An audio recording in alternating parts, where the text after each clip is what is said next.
The wind that scoured the high canyons of Larkspur Bend carried the last bite of winter. Even in late spring, it was a mean wind, coming fast off the peaks of the Montana Territory, smelling of wet stone and thawing pine. Below it, the Eden Fork River was not a picturesque flow. It was a muddy, churning beast, swollen with snowmelt. Its voice was a constant, grinding roar. Its surface whipped into gray, angry foam. The sun was a smear of blood orange and violet in the west, bleeding out behind the ridges, promising a cold, starless night. Silas Quaid felt the cold in his bones, right through the worn canvas of his coat. He stood on a gravel bar, wrestling with the wreckage of what had been a small freight raft. The river had claimed it, smashed it against an unseen boulder, and left him with nothing but splintered planks and frayed rope. His hands, calloused and raw, stung as he worked to salvage the rope. This loss was more than an inconvenience. It was a disaster. He was a poor man, a rancher with more acreage than cattle, and that raft had been his way to move precious supplies without risking the axle on his old wagon. He cursed, low and bitter, the words stolen by the wind. He yanked at a knot, and that is when he heard it. It was not the river. It was not the wind. It was thin, high, and desperate, a sound that had no place in this wilderness. He froze, his head tilted. He thought it might be a coyote, or perhaps a hawk snagged by an owl. The river roared, and the sound was gone. He was about to turn back to the rope when it came again, sharper this time, choked off at the end. It was a word. Help! Silas dropped the rope. His eyes scanned the violent water. The failing light made the river a single, moving mass of shadow. Then he saw it, a flash of white.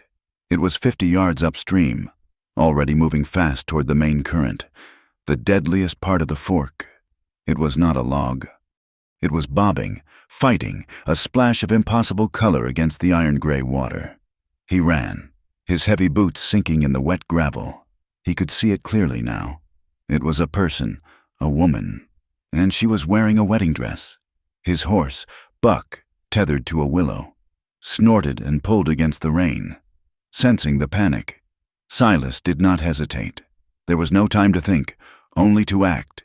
He grabbed the salvaged rope from the gravel, his fingers working with a speed born of necessity. He looped one end, tied a quick, tight bowline, and cinched it around his own chest, under his arms. The other end he wrapped twice around the sturdy pommel of his saddle. "Hold! Boy!" he yelled to the horse. He scrambled down the slick, rocky embankment. The main current was just yards away. She was closer now, her face a pale blur, arms flailing weakly. She was going to be swept past him. Silas took 2 running steps and plunged into the Eden Fork. The cold was not a sensation. It was an assault. It was a physical blow that drove the air from his lungs in a single, agonizing gasp. The water was glacial. His coat and denim trousers became lead weights, dragging him down. For one terrible second, he was blind, submerged in the freezing silt. He fought to the surface, sputtering, his heart hammering against his ribs like a trapped bird. He saw her. 10 yards. The current was a locomotive, pushing him, pulling her.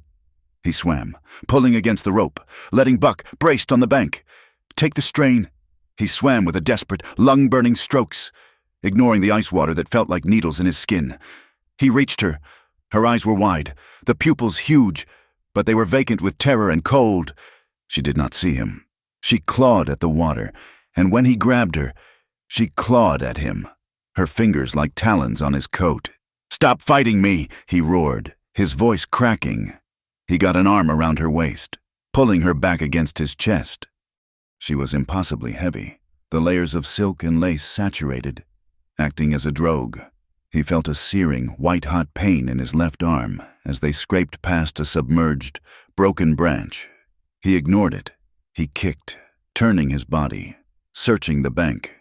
He knew this water. He knew the one spot of mercy, an eddy, formed by a fallen cottonwood, spun lazily 20 feet downstream. He aimed for it, using the last of his strength to kick away from the main channel. The river fought him, spinning them, but he held on. He felt his boots touch the bottom, slipping on algae-slick stones. The eddy caught them, turned them slowly, and pushed them toward a small bank of reeds. Silas heaved her forward, shoving her through the mud and onto the bank. She collapsed onto the gravel, a heap of ruined white fabric. He followed, crawling on his hands and knees, vomiting river water and silt. He lay there for a full minute, the only sound his own ragged breathing and the roar of the river that had almost claimed them both. Finally, he pushed himself up. His left arm throbbed, and when he looked down, he saw his canvas sleeve was torn from elbow to wrist. Blood, dark and thick, welled from a long gash, mingling with the gray mud. The woman was shivering. It was not a shiver. It was a violent, convulsive rattling, as if her bones were trying to escape her skin. Her face was pale blue, her lips purple. A delicate lace veil was plastered to her hair, thick with mud and leaves. He saw a dark, ugly bruise spreading from beneath her eye, swelling her cheek. Her eyes focused on him. They were terrified. "Naomi," she whispered, her teeth chattering so hard she could barely form the word. "Naomi Vale." Silas wiped the mud from his mouth. He was about to ask what in God's name she was doing in the river, who she was, when she grabbed the front of his torn, bloody coat. Her grip was surprisingly strong. "Don't," she pleaded, her voice raw. "Please, don't take me back to town." Before he could answer, another sound cut through the twilight.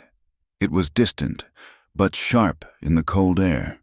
The heavy groan of carriage wheels turning on a rutted road. The jangle of harness. A man's shout, indistinct, then piercing and metallic. The sound of a tin whistle. 2 short blasts, followed by a long one. A signal. Silas's head snapped up. He looked toward the high road on the opposite bank. He could see the faint, moving glimmer of a lantern. They were scanning the river. His decision was instant. He did not know this woman. He did not know her name or her trouble, but he knew that whistle. That was the sound of organized men. That was the sound of a hunt. And in the territory, a hunt like this, at this hour, rarely ended well for the quarry. He hauled her to her feet. "Can you walk?" She nodded, but her legs crumpled. He cursed, half dragging her to buck. The horse whinnied, rolling his eyes at the smell of river water and blood. Silas pulled the heavy wool horse blanket from his saddle roll.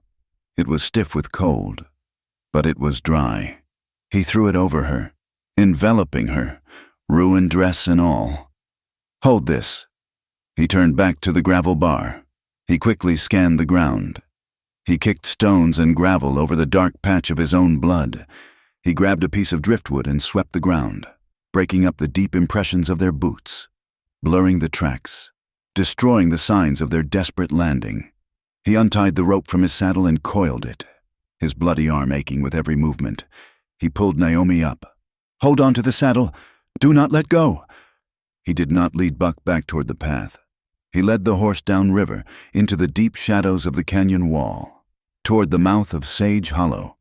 It was a jagged maze of dry arroyos and thick juniper scrub, a back way to his homestead that only he and the deer knew. They moved in silence for nearly half an hour.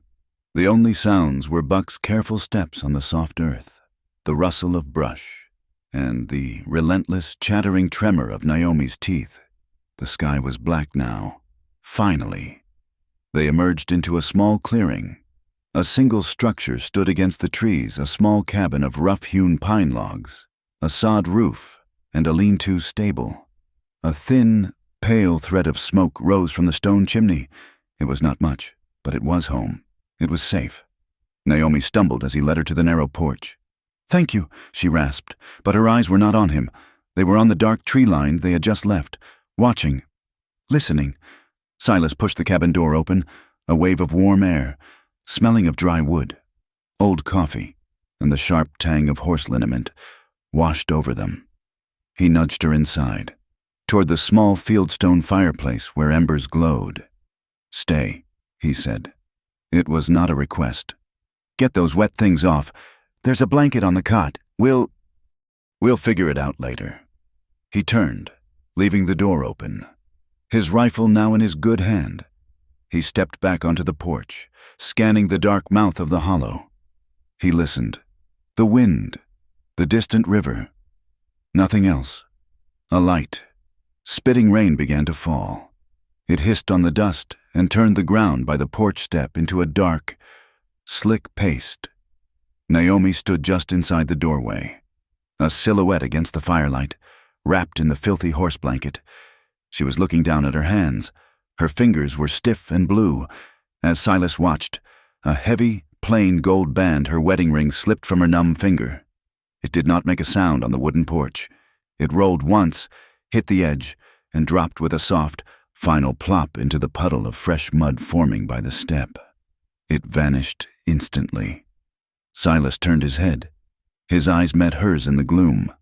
He saw the purple bruise on her cheek. He saw the terror in her eyes. But behind the terror, he saw something else.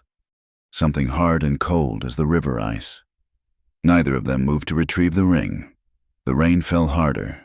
The hunt was out there, in the dark, and the mystery, the runaway bride, was now inside his home. The Quaid homestead was not a place of comfort. It was a structure of pure necessity, clinging to the edge of the wilderness.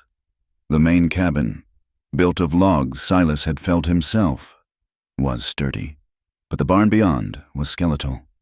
Wind whistled through the gaps in the plank walls, and the roof of the main house was silvered, weathered wood. Inside, the single room was dim, lit by one sputtering kerosene lamp that gave off a sharp, greasy smell. That odor mingled with the scent of dry hay, curing herbs hanging from the rafters, and the pungent, medicinal tang of horse salve. Silas steered Naomi not to the main room, but to a small, lean-to addition off the back. It was his storeroom. He pushed the door open, revealing a space barely large enough for a narrow cot, shelves of preserved goods in glass jars, and sacks of feed. It smelled of dried apples and canvas. He pointed to the cot. Here. He left for a moment, rummaging through a pine chest in the main room, and returned with a pair of rough wool trousers and a heavy flannel shirt. They were his. He laid them on the cot, avoiding her eyes.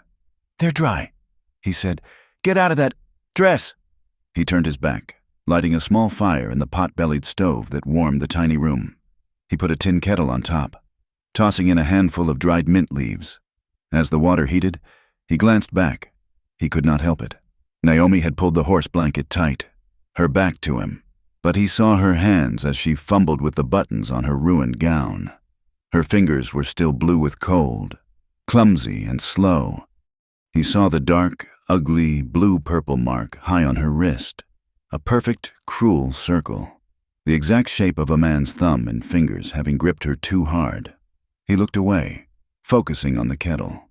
He heard the agonizingly slow rustle of wet, heavy silk and lace falling to the floor. A soft gasp, perhaps of pain, perhaps of shame. He did not turn. "The tea will be hot in a minute," he said to the stove. When he finally did turn, she was sitting on the cot, dressed in his clothes. The shirt swallowed her, the shoulders hanging halfway to her elbows. The trousers were rolled up a half-dozen times at the ankles. She had used a length of twine from a feed sack to belt them at her narrow waist. She looked small, lost, and profoundly embarrassed, her eyes fixed on the floorboards. But the shivering had finally begun to subside. Silas looked at her, his face impassive, carved from the same hard granite as the nearby canyon. There was no pity in his gaze, but no judgment either. He simply saw a fact, a problem. He poured the steaming mint tea into a tin mug and handed it to her. Her hands shook so much she had to grip it with both. She drank it greedily, the hot liquid flushing a little color back into her face. He left her there and went to the fireplace in the main room. He stirred a black iron pot hanging over the embers and scooped a thick stew of pinto beans onto 2 plates. He cut a thick slice of cornbread for each and brought 1 plate to the storeroom. He did not set it on the floor. He sat on an upturned apple crate near the stove, holding his own plate, and motioned for her to eat. They ate in almost total silence, The only sounds were the scraping of spoons on tin, the crackle of the fire, and the steady, drumming rain that had begun to fall on the metal roof of the lean-to. It was a heavy, isolating sound, cutting them off from the rest of the dark territory. "Eat," Silas said once, when he noticed her spoon had stopped. "It'll keep you warm." She nodded and ate. When they were finished, he took the plates. He returned with a small wooden box. He set it on the crate, opened it, and turned up the lamp wick just slightly. The box held a clean rag, a bottle of clear whiskey, a spool of dark, wiry thread, and a curved needle. He sat on the crate, held his left arm out to the light, and began to work the bloody, torn sleeve of his shirt up over the gash. The cold river had numbed it, but the cabin's warmth was bringing the pain to life. It was a deep, jagged tear, a good 8 inches long, running from his elbow toward his wrist. It was still weeping blood.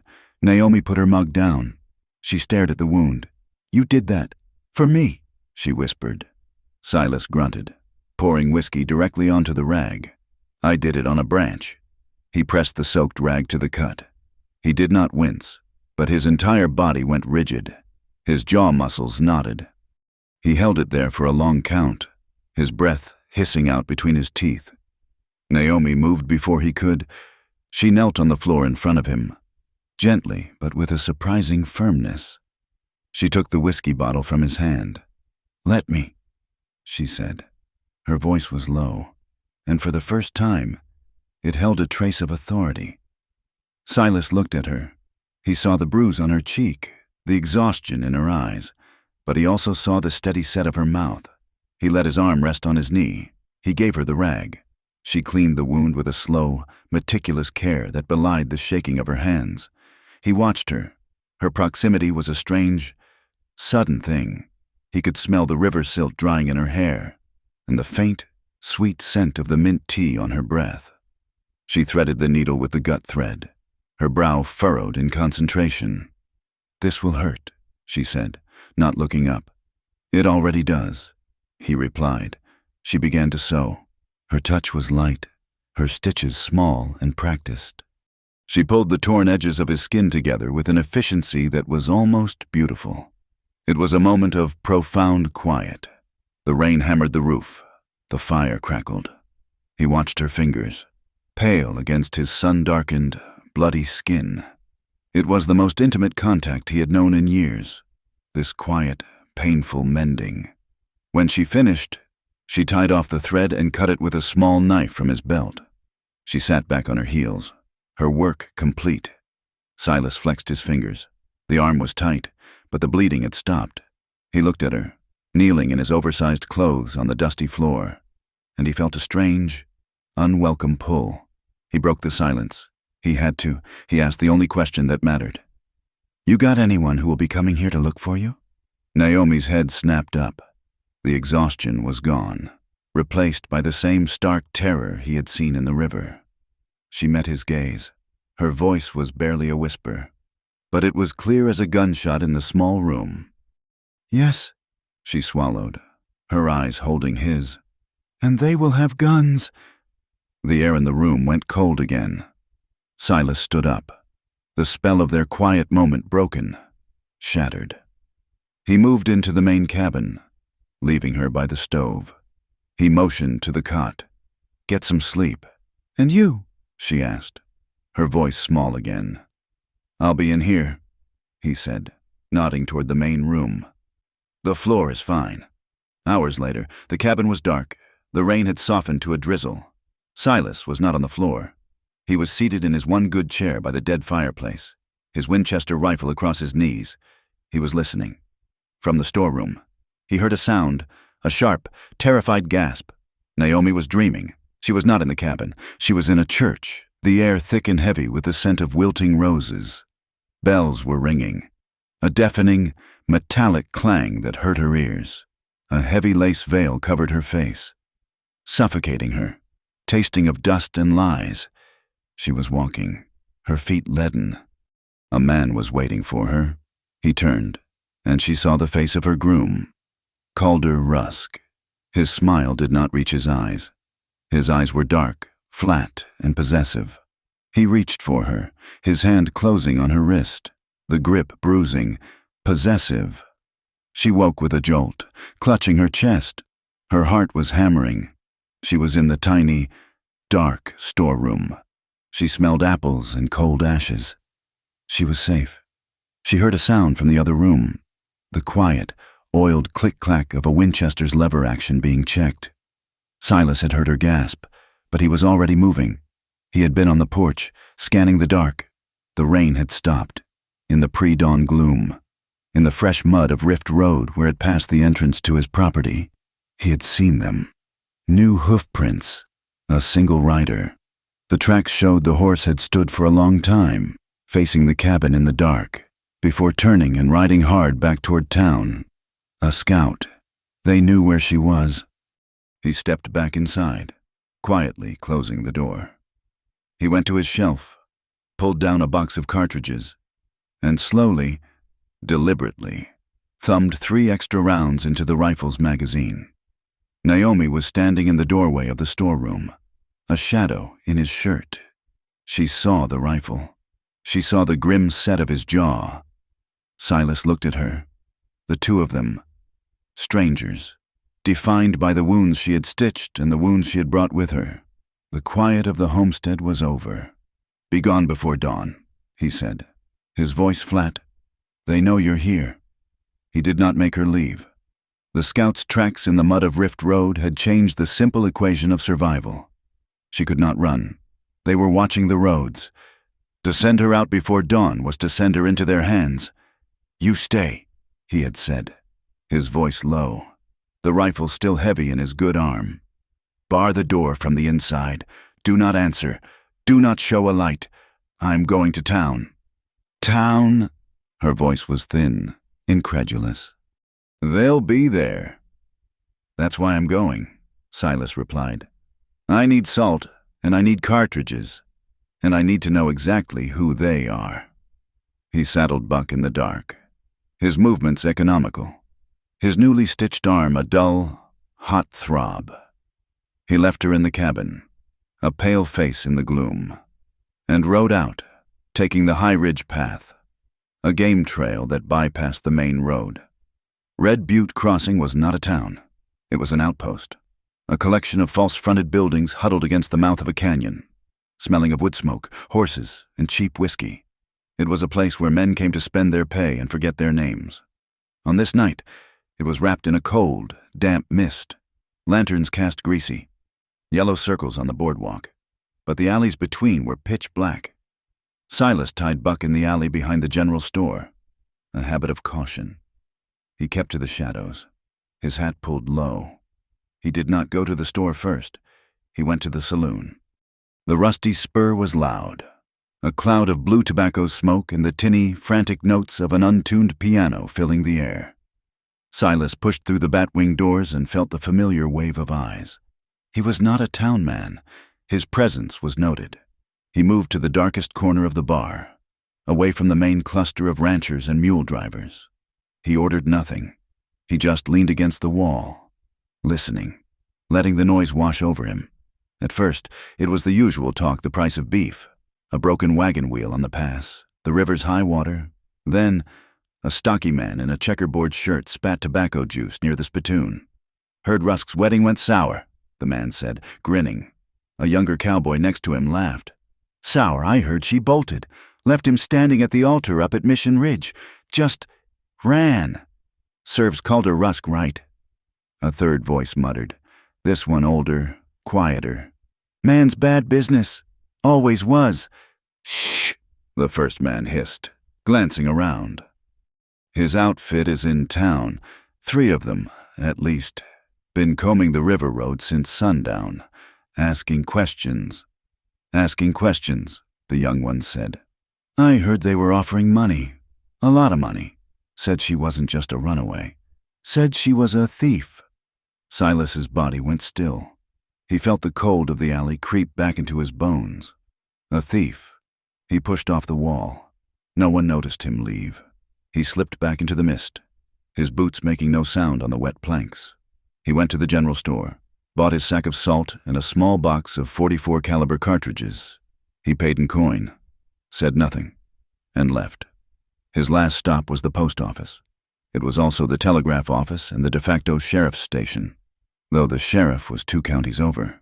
A single lamp burned inside. The postmaster, a thin man named Hobb, was sweeping up. Silas stepped inside, the bell over the door jangling sharply. Hobb looked up, annoyed at the late customer. "Just checking for mail." "Hobb," Silas said, his voice a low rumble. "Nothing for you, Quaid." "Never is," Hobb said, returning to his broom. Silas moved toward the wall where public notices were tacked. Land auctions, army recruitment posters, a 3-year-old notice for a stolen horse, and one new one. It was stark white against the yellowed papers, tacked up with a single, fresh nail. The ink was still dark, not yet faded by the sun. As he stepped closer, a draft from the door he had left ajar caught the bottom corner of the page, making it flap, as if waving to him. He reached out and stilled it with his hand. He read the words, and the floor of the small office seemed to drop away from him. At the top, in thick black letters, "Wanted." Beneath it, a face. It was a passable sketch, an artist's rendering from a description, but it was unmistakably her. The wide, intelligent eyes, the strong set of the jaw, the way her hair swept back from her temple. It was Naomi Vale. He read the text below. His eyes scanned the lines, his pulse growing heavy and slow. For theft and complicity, escaped Mission Ridge, wanted for the armed robbery of the Pell & Company Bank, alleged to have stolen bank bonds and case files related to the Rusk land acquisition, suspected accomplice in the shooting and death of guard Elias Thorne. A murder. His eyes dropped to the bottom line. The reward, $500. $500. Silas stared at the number, written out in both numerals and words. It was a figure he could barely comprehend. It was more than his ranch, his horse, and all his possessions combined. It was a new life. It was a herd of cattle. It was a new roof, a winter's worth of food, and seed for the spring. It was everything. He read the last line. A note scrawled in hurried ink at the bottom of the poster. Subject is dangerous. May be traveling with known associates of the Rusk outfit heading north. Rusk, the name from her nightmare. Called her Rusk. The name was on the poster, but the note said she was with the Rusk outfit. That made no sense. He had heard the men in the saloon. Rusk was the groom she had fled. The Rusk outfit was hunting her. The poster was a lie. Or, at least, part of it was. Silas stood there, the silence of the post office thick around him. He felt the weight of the $500. He felt the bruising on her wrist. He heard her desperate plea in the river. He saw the needle in her hand, stitching his own skin back together. If she was a criminal, a killer, why had she saved him the trouble of drowning? Why beg him not to go to town, where this poster would surely be if she was innocent? Who had the power to print a lie like this, to accuse a woman of murder and post a reward? All in the space of an afternoon. Pell & Company. Calder Rusk. The poster was a weapon. It was not a call for justice. It was a death warrant. It made her retrieval legal, and her death justifiable. Hobb was coughing in the back room. Silas acted. His hand moved. He did not tear the poster down. He simply, carefully, pulled the nail free, folded the paper twice, and slid it into the inner pocket of his coat. "Night, Hobb," he called out, his voice unchanged. He stepped out, letting the door close quietly behind him. He walked to the alley, mounted Buck, and rode out of Red Butte Crossing, not by the main road, but by the dark, winding goat path that led up to Raven Pass. The ride home was long. The wind howled down the pass, a high, lonely sound that scraped at his nerves. The cold was biting, but Silas did not feel it. He felt the stiff rectangle of paper inside his coat, resting against his ribs. It felt as heavy as a bar of lead. Every turn of the trail presented him with the same facts. A woman was in his home. She was a wanted murderer, or she was a victim framed by powerful men. He had no way of knowing, but he had hidden the evidence. He had taken the poster. He had, in the eyes of the law, just made himself an accomplice. $500. He could ride back, turn her in, and be a rich man by sunup. He could solve every problem he had. He thought of her eyes when she had stitched his arm, the concentration, the lack of fear in her touch. He thought of her nightmare, Calder Rusk. The pieces did not fit, and the jagged edges of the puzzle were dangerous. When he reached the homestead, the moon had finally broken through the mist, casting the world in a stark silver and black light. The cabin was a dark shape, no smoke, no light, just as he had ordered. He dismounted, his legs stiff. He took the salt and the ammunition, his rifle in his other hand. He approached the porch, and his heart stopped. She was standing in the doorway of the dark storeroom. She had not barred the door. She was waiting for him. She was holding a tin mug. "I kept the tea warm," she whispered, her voice trembling in the cold. "I heard a horse. I was afraid." Silas stopped, a few feet from her. He looked at her. This fugitive, this killer, this victim. She was offering him tea. He did not take it. He could not. His hand was too close to the poster in his coat. He was trapped between the lie in his pocket and the fear in her eyes. He brushed past her, his shoulder grazing hers, the contact like a spark. "Get inside," he said, his voice harsher than he intended. "The fire's almost out." He knelt at the main fireplace, throwing a fresh log onto the embers, pushing it, jabbing it, focusing on the small, growing flame. He was aware of her standing behind him, unmoving. He could feel her watching him, confused by the cold in his voice. The paper in his coat felt like it was burning a hole through his clothes. Far up on the ridge, beyond the hollow, a lone wolf howled. It was not a call, but a declaration. A long, rising, mournful sound that echoed off the canyon walls. It was a sound of hunger, of the wild breaking the quiet. The fragile peace of the homestead was shattered. The truth was now a folded piece of paper in his pocket, and the outside world was howling at the door.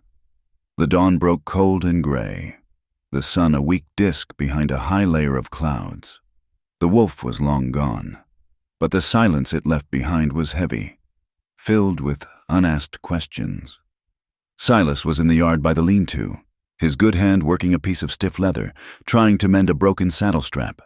His stitched arm ached, and his movements were clumsy.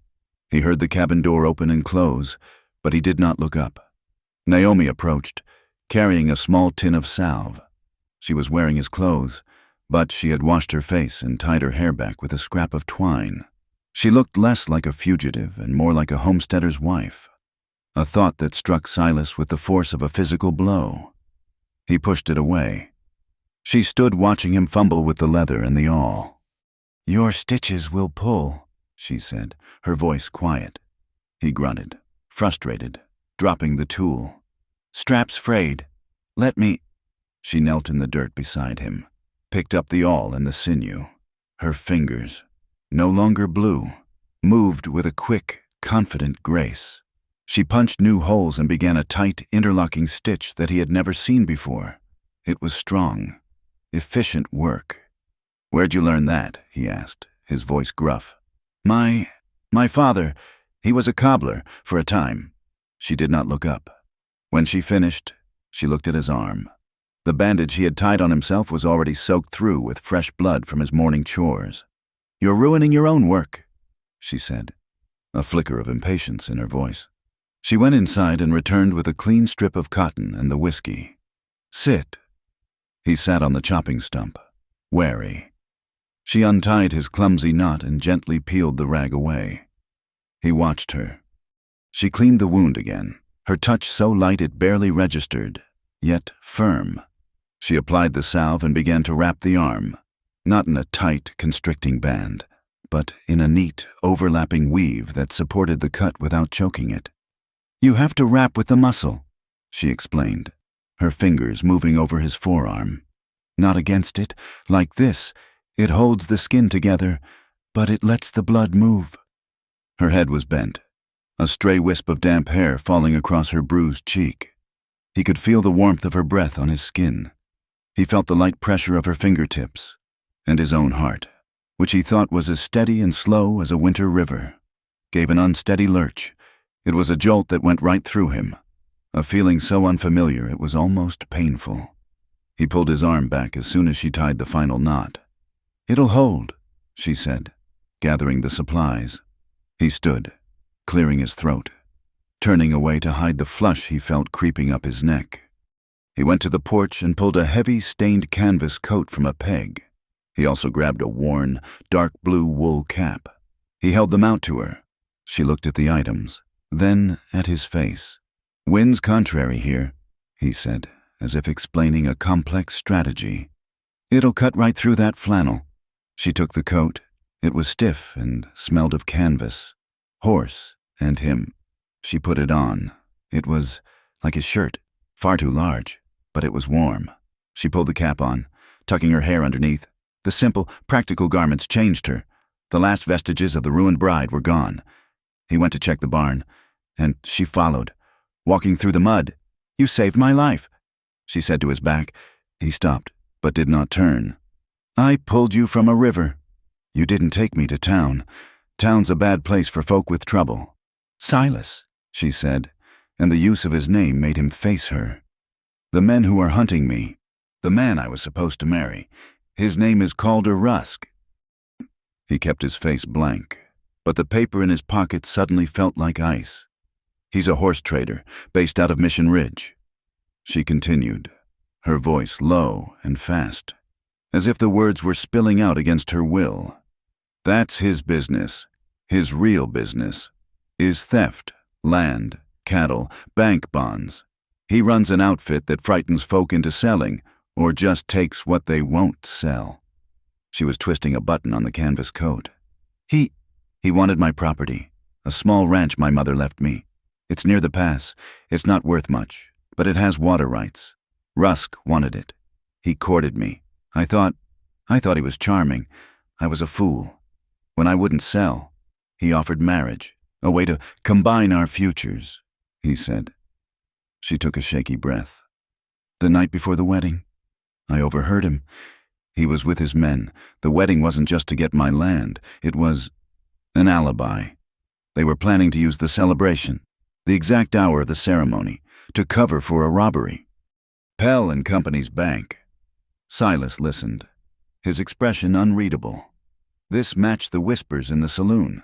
"But the poster—" "So you ran," he said. "I ran, but I was too late. They knew I'd heard. I got to the church and they stopped me. But I got away.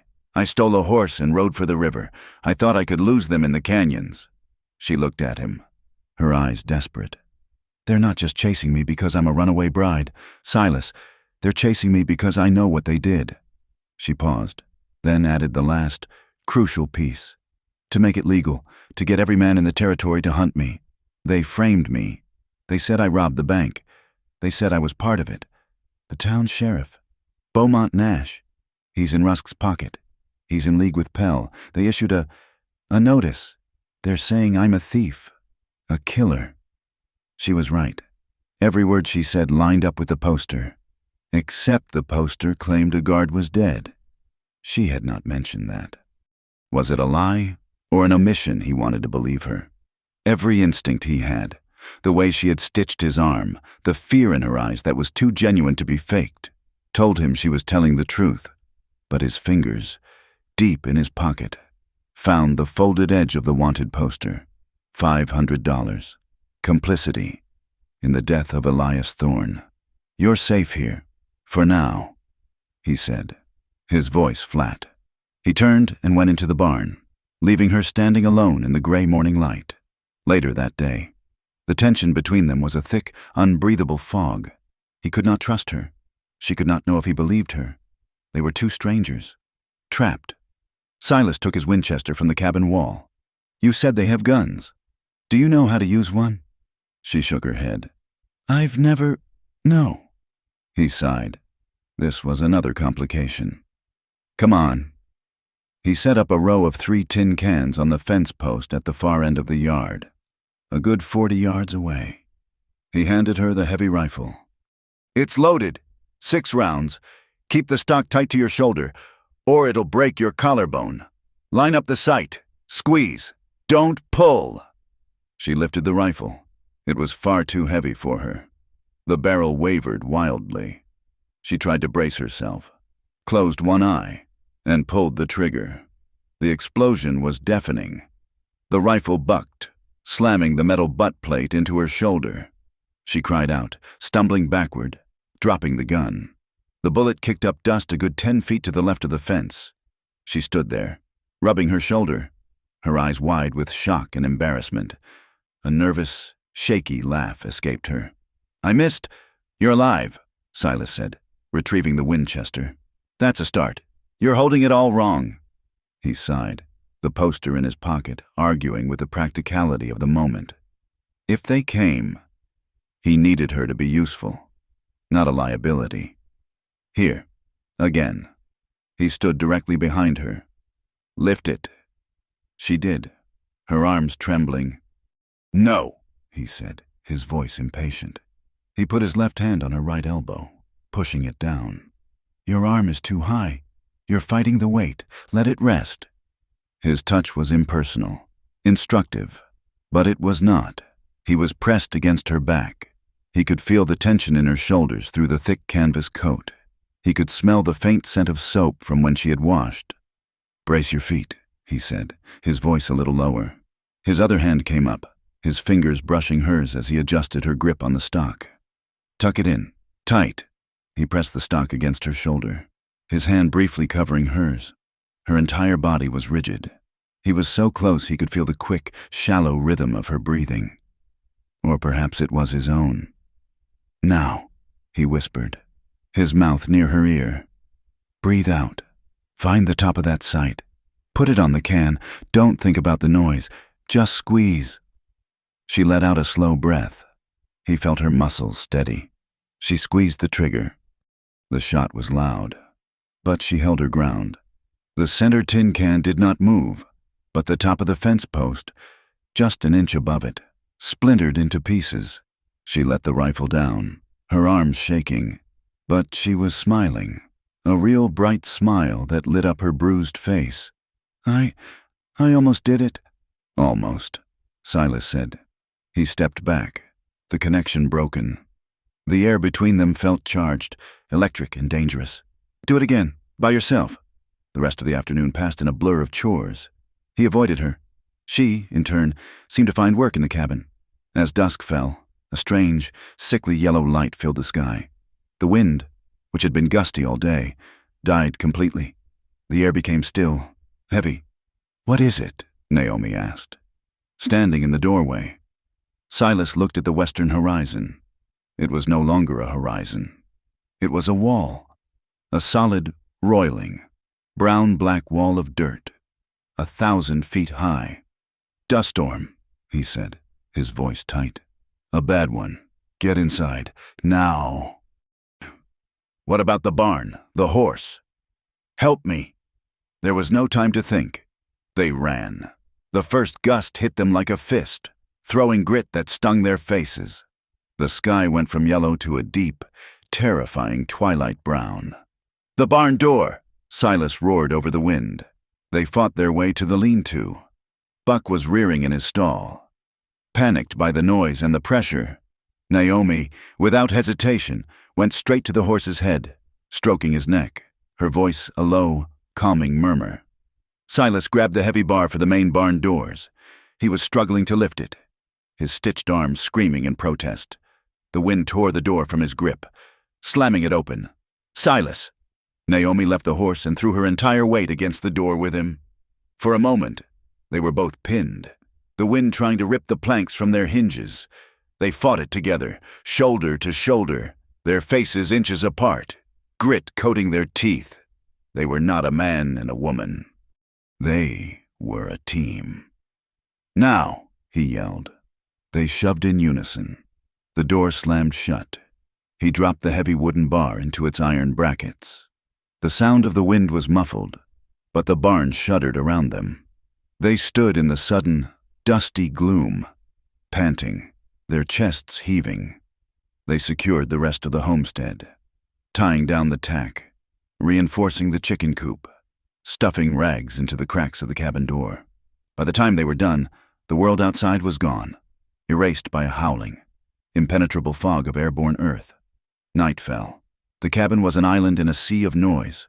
The wind shrieked, a high-pitched, manic sound.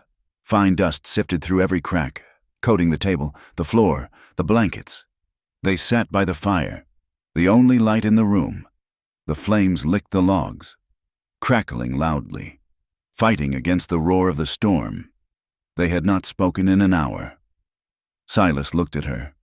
She was watching the fire, her profile etched in shadow and light. The bruise on her cheek was a deep purple. She looked exhausted, fragile, and strong. He could not hold it in anymore. The lie in his pocket was heavier than the storm. He had to know. He had to show her. He had to see her face when she saw the words. Complicity in the death of Elias Thorne. His heart hammered. This was it. This would decide everything. He reached slowly, deliberately, into his coat pocket. His fingers grasped the stiff, folded paper. He began to pull it out. "Naomi," he started, his voice thick with the dust in the air. "There's something. From town." She turned, her eyes meeting his. She must have seen the conflict in his face, the terrible doubt. Before he could pull the poster free, she moved. She reached across the small space between them and laid her hand gently on top of his, covering his knuckles, stilling the motion of him drawing the paper from his pocket. Her hand was small, calloused from the day's work, but it was warm. "Thank you," she whispered, her voice barely audible over the storm. Her gaze was steady, unwavering, and filled with desperate, fragile sincerity. "Thank you for trusting me, even if it's just for today." Silas froze. Her words, her touch, cut through his suspicion. They disarmed him. He looked down at her hand on his. He looked at her face. He saw the woman who had stitched his arm, who had faced down his rifle, who had stood with him against the storm. He could not do it. He could not be her judge. Slowly, he relaxed his grip. He let his hand, still covered by hers, slide away from his pocket, leaving the poster behind. He did not say a word. He just nodded. Once. His mind was still reeling with the $500 in the name of a dead guard, but his heart, foolish and stubborn, had just taken its first, irrevocable step. It had chosen a side. The dust storm was a living thing. For 2 days, it screamed, a high, thin howl that sounded like a mourning woman. It sealed them in the cabin, forcing them into a strained, suffocating intimacy.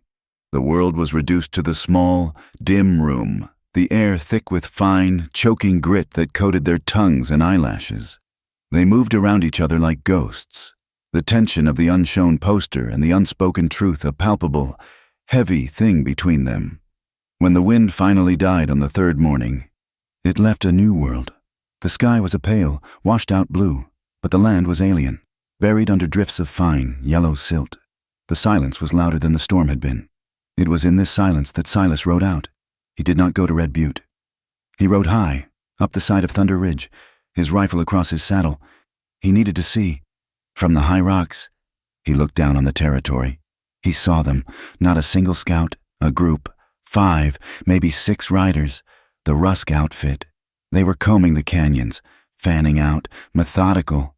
They were not just searching, they were hunting. He returned near dusk, his face set in hard lines. He did not need to speak. Naomi saw his expression and her face went pale. "They're close," she said. It was not a question. "They're on the ridge," he said, pulling the saddle from Buck.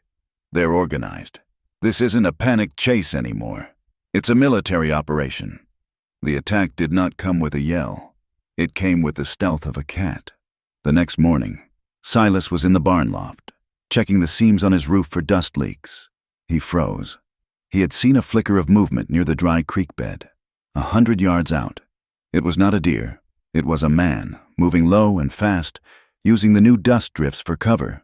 He was dressed in brown canvas, blending perfectly with the scoured land. Silas dropped from the loft, silent, and moved to the cabin. He put a finger to his lips. Naomi, who was kneading a small, gritty loaf of bread, stopped. He pointed through a crack in the log wall. "By the creek, one man, a spotter." Naomi moved to the crack. Her breath held. She peered through the narrow slit for a long, silent minute. The man moved again, rising slightly to get a better view of the homestead, and the weak morning light caught him. Naomi let out a sound. It was not a gasp. It was a small, sick noise, as if she had been punched. "What?" Silas whispered, his hand going to his rifle. "I know him," she breathed, her voice shaking. "His coat, the left sleeve, it's patched with dark red leather. I've seen it. I saw him." "Where?" "In the vault, at Pell & Company. Before the wedding, he was with Calder. He's one of Rusk's personal men. His name is Ames." The air went cold. This was not a bounty hunter looking for $500. This was Rusk's man, here to confirm the kill. "He's here to see if I'm here," she whispered, panic rising in her voice. "He'll signal, and the others will come. Silas, they'll kill us both." Silas's mind was moving fast. The homestead was a box, a trap. "They'll expect us to be in the cabin. Or the barn." His eyes scanned the small yard. The barn, the cabin, and then the long, shadow-filled scar of the dry irrigation ditch that ran from the creek, past the barn, and into his dead cornfield. The storm had deepened it, piling silt on either side, making it a perfect, shallow trench. "He wants to see you," Silas said, his voice low and urgent. "He wants to confirm. He'll expect you to hide in the barn. So what do? We use the barn as bait." He grabbed his kerosene can and a handful of damp rags. "They're on the ridge. They'll be watching for smoke. I'm going to make some." He ran, doubled over, behind the cabin, up the small hill to a cluster of boulders, out of the spotter's line of sight. He stuffed the soaked rags into a crevice and lit them. The wind was low, and a thick, greasy column of black smoke began to rise, a sign of a fire out of control or a homestead in distress. "Now," he said, sliding back to the cabin. "Go to the well. Act normal. Then run to the barn. Make him see you. Make him think you're cornered. I'll meet you in the ditch." Ames, the spotter, saw the smoke. He looked up, confused. Then he saw her. Naomi burst from the cabin, carrying a bucket. She ran to the well, looked up at the smoke, and panicked. She dropped the bucket and ran, not back to the house, but straight into the open doors of the barn. It was exactly what he was waiting for. Ames smiled. He raised his hand and waved a signal to the ridge. He unholstered his pistol and began to move quickly, confidently, toward the barn. Silas was already in the ditch, the mud and wet leaves at the bottom sucking at his boots. Naomi tumbled in moments later, her face white, her chest heaving. "He signaled," she panted. "They'll be here in minutes." "I know," Silas pointed. "The barn's rear wall. That pile of old straw and tumbleweeds. It's dry as bone from the storm." They did not wait long. 3 riders came fast down the canyon, kicking up dust. They dismounted and joined Ames, their rifles out. 4 men. "They're splitting up," Silas whispered. 2 to the main doors, 2 to the back. They think they have you trapped. Ames is going to the back. Naomi breathed. "Good." The 2 men at the front kicked the heavy barn doors wide. "Come on out. Miss Vale, mister. Rusk is tired of this game." They stepped inside, their eyes adjusting to the gloom. "Now," Silas commanded. He rose from the ditch. He did not aim at the men. He aimed high, at the heavy iron pulley that held the hay bale hook, just above the open barn doors. He fired. The bullet screamed off the iron. The heavy hook, with 20 feet of thick rope, dropped from the ceiling, crashing down, blocking the main entrance. "What the hell?" a voice yelled from inside. "Naomi, the matches go." Silas turned his attention to the back. Ames and the other men were running toward the rear door. Silas fired into the dirt at their feet, the bullets kicking up sprays of gravel, forcing them to dive for cover. In that moment of distraction, Naomi scrambled from the ditch. She was not carrying a rifle.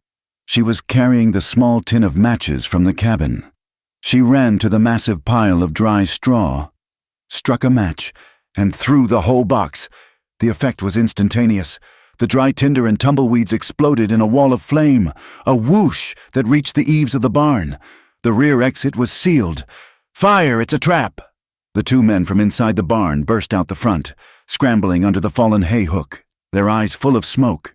The fight devolved into pure, close-quarters chaos. It was not a gunfight. It was a brawl of dust, smoke, and steel.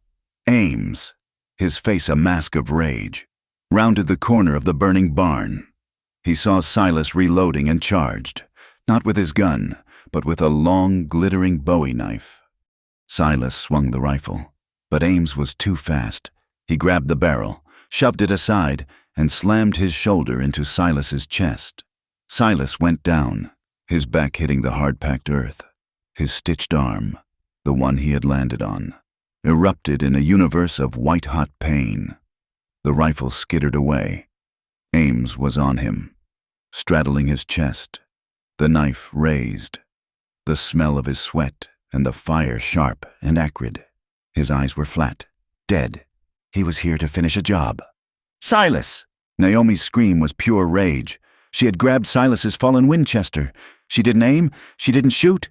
She ran, holding the heavy rifle like an axe, and swung it with every ounce of strength she possessed. The heavy wooden stock connected with the side of Ames's head. The sound was not a crack. It was a dull, wet, sickening thud.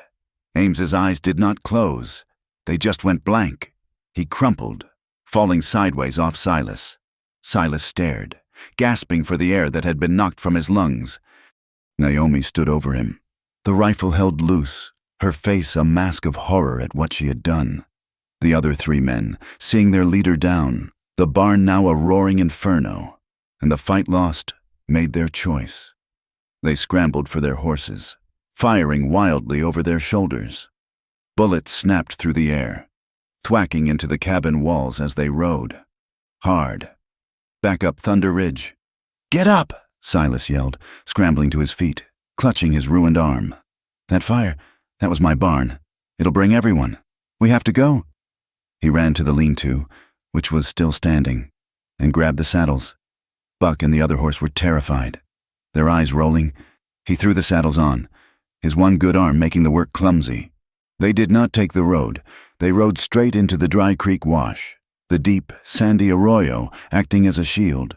They pushed the horses, galloping on the soft, treacherous sand, then clawing up the far bank and into the deep, whispering quiet of an aspen grove. They rode for miles. They rode until the horses were lathered in white foam, their sides heaving, their breath coming in ragged, painful whoops. They finally stopped deep in the trees, in a small clearing where the sun filtered through the pale green leaves. The only sound was the gasping of the horses and the frantic hammering of their own hearts. Far behind them, a thick, black column of smoke marked the end of the Quaid homestead. Naomi slid from her horse, her legs buckling. She sank to the ground, her face in her hands. She was shaking, a violent, bone-deep tremor. Silas leaned against a tree, his face the color of ash. He looked down at his left arm. The stitches were gone, ripped clean through. The gash was open, bleeding freely, soaking his shirt in a fresh, dark crimson. "He was going to kill you," Naomi whispered, her voice muffled. She looked at the stock of the rifle, at the dark stain on the wood, and gagged. "He was," Silas said, his voice tight with pain. He looked at the smoke plume. "My home." "Silas," she said, looking up. The partial truths, the hidden pieces were useless now. Not after this. It wasn't just the water rights. It was my mother. He waited, his face a mask of pain. My mother was a widow. Like me, Calder Rusk. He charmed her first. He wanted a ranch. He proposed, but she was smart. She found out what he was. She found his ledgers. She found proof of his connection to Pell and Company, proof of the land he was stealing. She was going to expose him. Naomi's voice broke. A week later, her carriage. It went off the Raven Pass. They said it was an accident. The brakes failed. Silas closed his eyes. He didn't get the land. It went to me. She continued, her voice hollow. And so did her journals, her proof. That's what he was after. He courted me to get them. When I wouldn't sell, he offered marriage. A repeat. I know he was going to kill me, just like he killed her. She took a ragged breath. When I ran, I took the journals. That's what he's hunting. That's why I was at the bank. I was looking for the original forged deeds she wrote about. The man I hit, Ames, he was guarding the vault that day. They knew the wedding was a trap. The robbery was real. But I wasn't the thief. I was the evidence. The confession hung in the quiet aspen grove. Silas looked at the black smoke that had been his life. He looked at her, this woman who had brought a war to his doorstep. And he thought of the dead guard, Elias Thorne. His face was grim. The time for half measures was over. Slowly, his good right hand moved into his coat pocket. He pulled out the folded, creased, and dirt-stained wanted poster. He did not offer it. He held it out. Naomi's eyes focused on the paper. She saw her face. She saw the word wanted. Her eyes scanned the text. When she read the words, complicity in the death of guard Elias Thorne, all the air left her body. She did not weep. She was past tears. Her shoulders, which had been braced for a blow, simply slumped. The last ounce of fight seemed to drain out of her, leaving her utterly, finally exhausted. She looked up at him, her eyes dead. So you've known this entire time? You thought... Silas's voice was rough, torn with pain and anger. I want to believe you, Naomi, but this paper says a man is dead, a guard. I just lost my home. My arm is torn open. For a wanted killer. He met her gaze, the conflict raging in his eyes. I have to protect what's mine, or what's left. I didn't kill him, she whispered. I didn't. A spark returned, a flicker of the fire he had seen. I was in the vault, Rusk and his men. They shot Thorne when he tried to sound the alarm. He knew what Rusk was. As he was dying, he looked at me. He pointed to the back. He shoved me toward the escape tunnel. He saved me. Don't you see? He died letting me go. She stood up, her legs shaking, and stepped toward him. You want to believe, she challenged, her voice rising. You believe that piece of paper. That's Rusk's lie. That's his weapon. You want to protect your home. It's gone. They burned it. They'll hunt us both now. You're an accomplice, Silas, whether you like it or not. She was in front of him now, her eyes blazing into his. So you can give me to them. Take their blood money. Or you can help me prove it. We cannot run anymore. The choice was bare, brutal, and final. His past, burning on the horizon, or this, a terrifying, unknown future. Silas looked at the smoke. He looked at her face, bruised, streaked with soot, and defiant. He looked at the wanted poster in his hand, with a sudden, violent motion. He crumpled the paper into a tight ball. He shoved it deep into his pocket. They'll be watching the roads, he said, his voice quiet, colder than the river. They'll be watching the towns. They think we're running south. He turned, grabbing the reins of his horse, and looked north, toward Red Butte, toward Mission Ridge. We're not running. We're going to prove it. They were no longer homesteaders. They were hunters, and they were the hunted.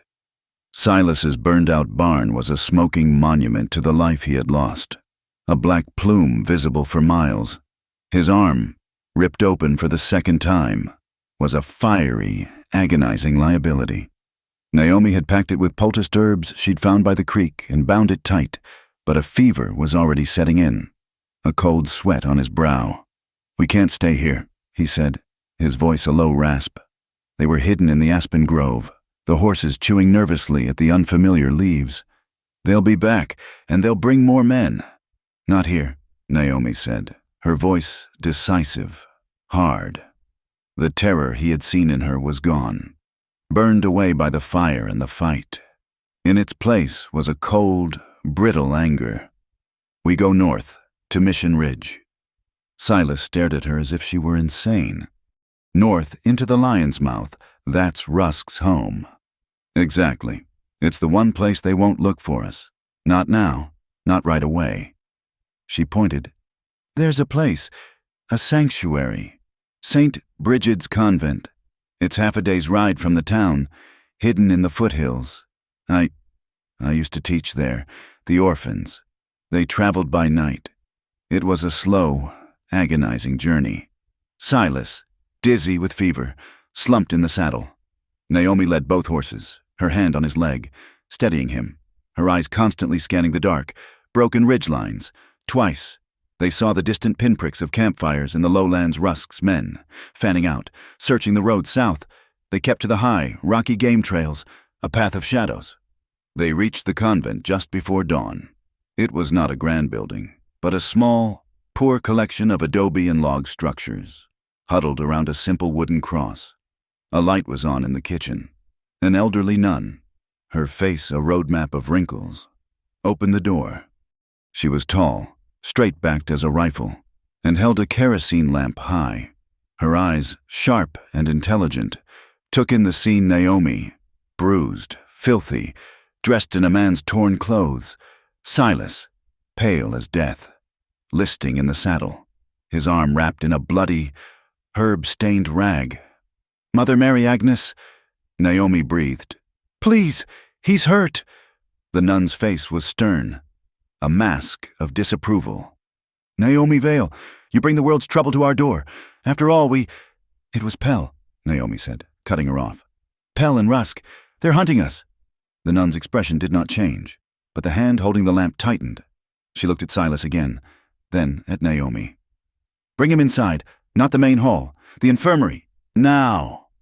For a day and a night, Silas drifted in a fever dream. Naomi and the old nun working over him, cleaning the wound with whiskey, stitching it closed again with clean, fine silk thread. When he finally woke, his fever broken, he was in a narrow cot, the room smelling of lye, soap, and rosemary. Naomi was sitting in a chair, asleep, her head on her knees. Sister Mary Agnes was standing at the foot of the bed, holding a cup of broth. "That child," the nun said, her voice a low rumble, "has a talent for finding trouble, and for saving fools. Silas began, his voice rough. "She is the only reason this convent is not a memory," the nun said, her sharp eyes fixed on him. 2 years ago, Mr. Pell of Pell and Company was our benefactor. He handled our small endowment. He was accidentally diverting our funds, our donations, our food money. He called it a clerical error. Naomi, who was teaching sums to the children, saw the books. She called it theft. She rode to Pell's office and confronted him. He returned the money, called it a misunderstanding. She saved our orphanage. Silas pushed himself up on his good elbow. "She told me. She's being framed for a robbery at that same bank." "I am not surprised," the nun said, her lip curling. "Pell is a snake in a starched collar, and Calder Rusk, he is the devil's own." "Mother," Naomi said, stirring, her voice thick with sleep. "The ledgers, the convent ledgers from that time, do you still have them?" The nun raised an eyebrow. "We keep everything, child. Penance is found in paperwork." She returned with a thick, dust-covered book. Naomi's hands, stained and calloused, turned the pages with a frantic energy. She stopped. "Here." She pointed. Silas leaned close. It was a page of transactions. And there, dated on the 14th of the month, the day of the wedding. The day of the robbery was a large entry, a transfer from Pell and Company to the convent. "That's not right," Sister Mary Agnes said, peering at the page. "We received no such funds on that day, or any day that month." "Look at the signature," Naomi said, her finger tracing the ink. "That's not Mr. Pell's hand. It's a forgery. I've seen his signature 100 times. This is the money they claim I stole. They were moving it, on paper, to cover their own theft, and they used the convent's name to do it. Silas knew this was the first piece, the nun's word, the forged ledger. But it was not enough. The poster, he said, his voice gravelly. The wanted poster. Who printed it? Naomi's eyes lit up. The printer's mark, at the bottom. A. Creeley, printer, Bitterroot Station. That's a day's ride from here. They left that night against the nun's protests. She gave them bread, dried meat, and a small bottle of laudanum for Silas's pain. You are tilting at windmills. Children, she said. But God seems to favor the foolish. Go with him. Bitterroot Station was not a town, just a dusty, wind-blown stop on the freight line. Creeley's print shop was a small, shack-like building, the air inside thick with the metallic, chemical smell of ink and lye. Amos Creeley was a small man. With ink-stained fingers and nervous, darting eyes, he was setting type for a handbill. Silas stepped inside, his large frame blocking the light. He was pale, his arm in a clean sling, but his eyes were hard. He pulled the crumpled, dirt-stained poster from his pocket and flattened it on the counter. You printed this. It was not a question. Creeley's face went white. The small metal type he was holding slipped from his fingers. I don't know what you mean. That's an official, a legal notice. Amos, Naomi said, stepping out of the shadow behind Silas. Creeley flinched, his eyes going wide. He was staring at the face from the poster. I'm Naomi Vale. You will tell us who ordered this and when. Creeley began to shake. He looked at the door, but Silas was in the way. I can't. Sheriff Nash. Sheriff Nash, Silas repeated, the name tasting like ash. When? The morning, Creeley burst out, his voice a squeak. It was the morning. Of the wedding he came in, said he needed a rush job. A priority. He paid in gold. I thought it was strange. Printing a warrant for a robbery that hadn't been reported yet. But he's the law. He had the sketch. He had the text all written out. I just set the type. Where is it? Silas asked, his voice low. Where's what? The block, the lead engraving, of her face.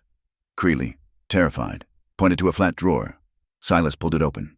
There it was, a heavy, 1-inch thick block of lead and wood, the reverse image of Naomi's face, carved for the press.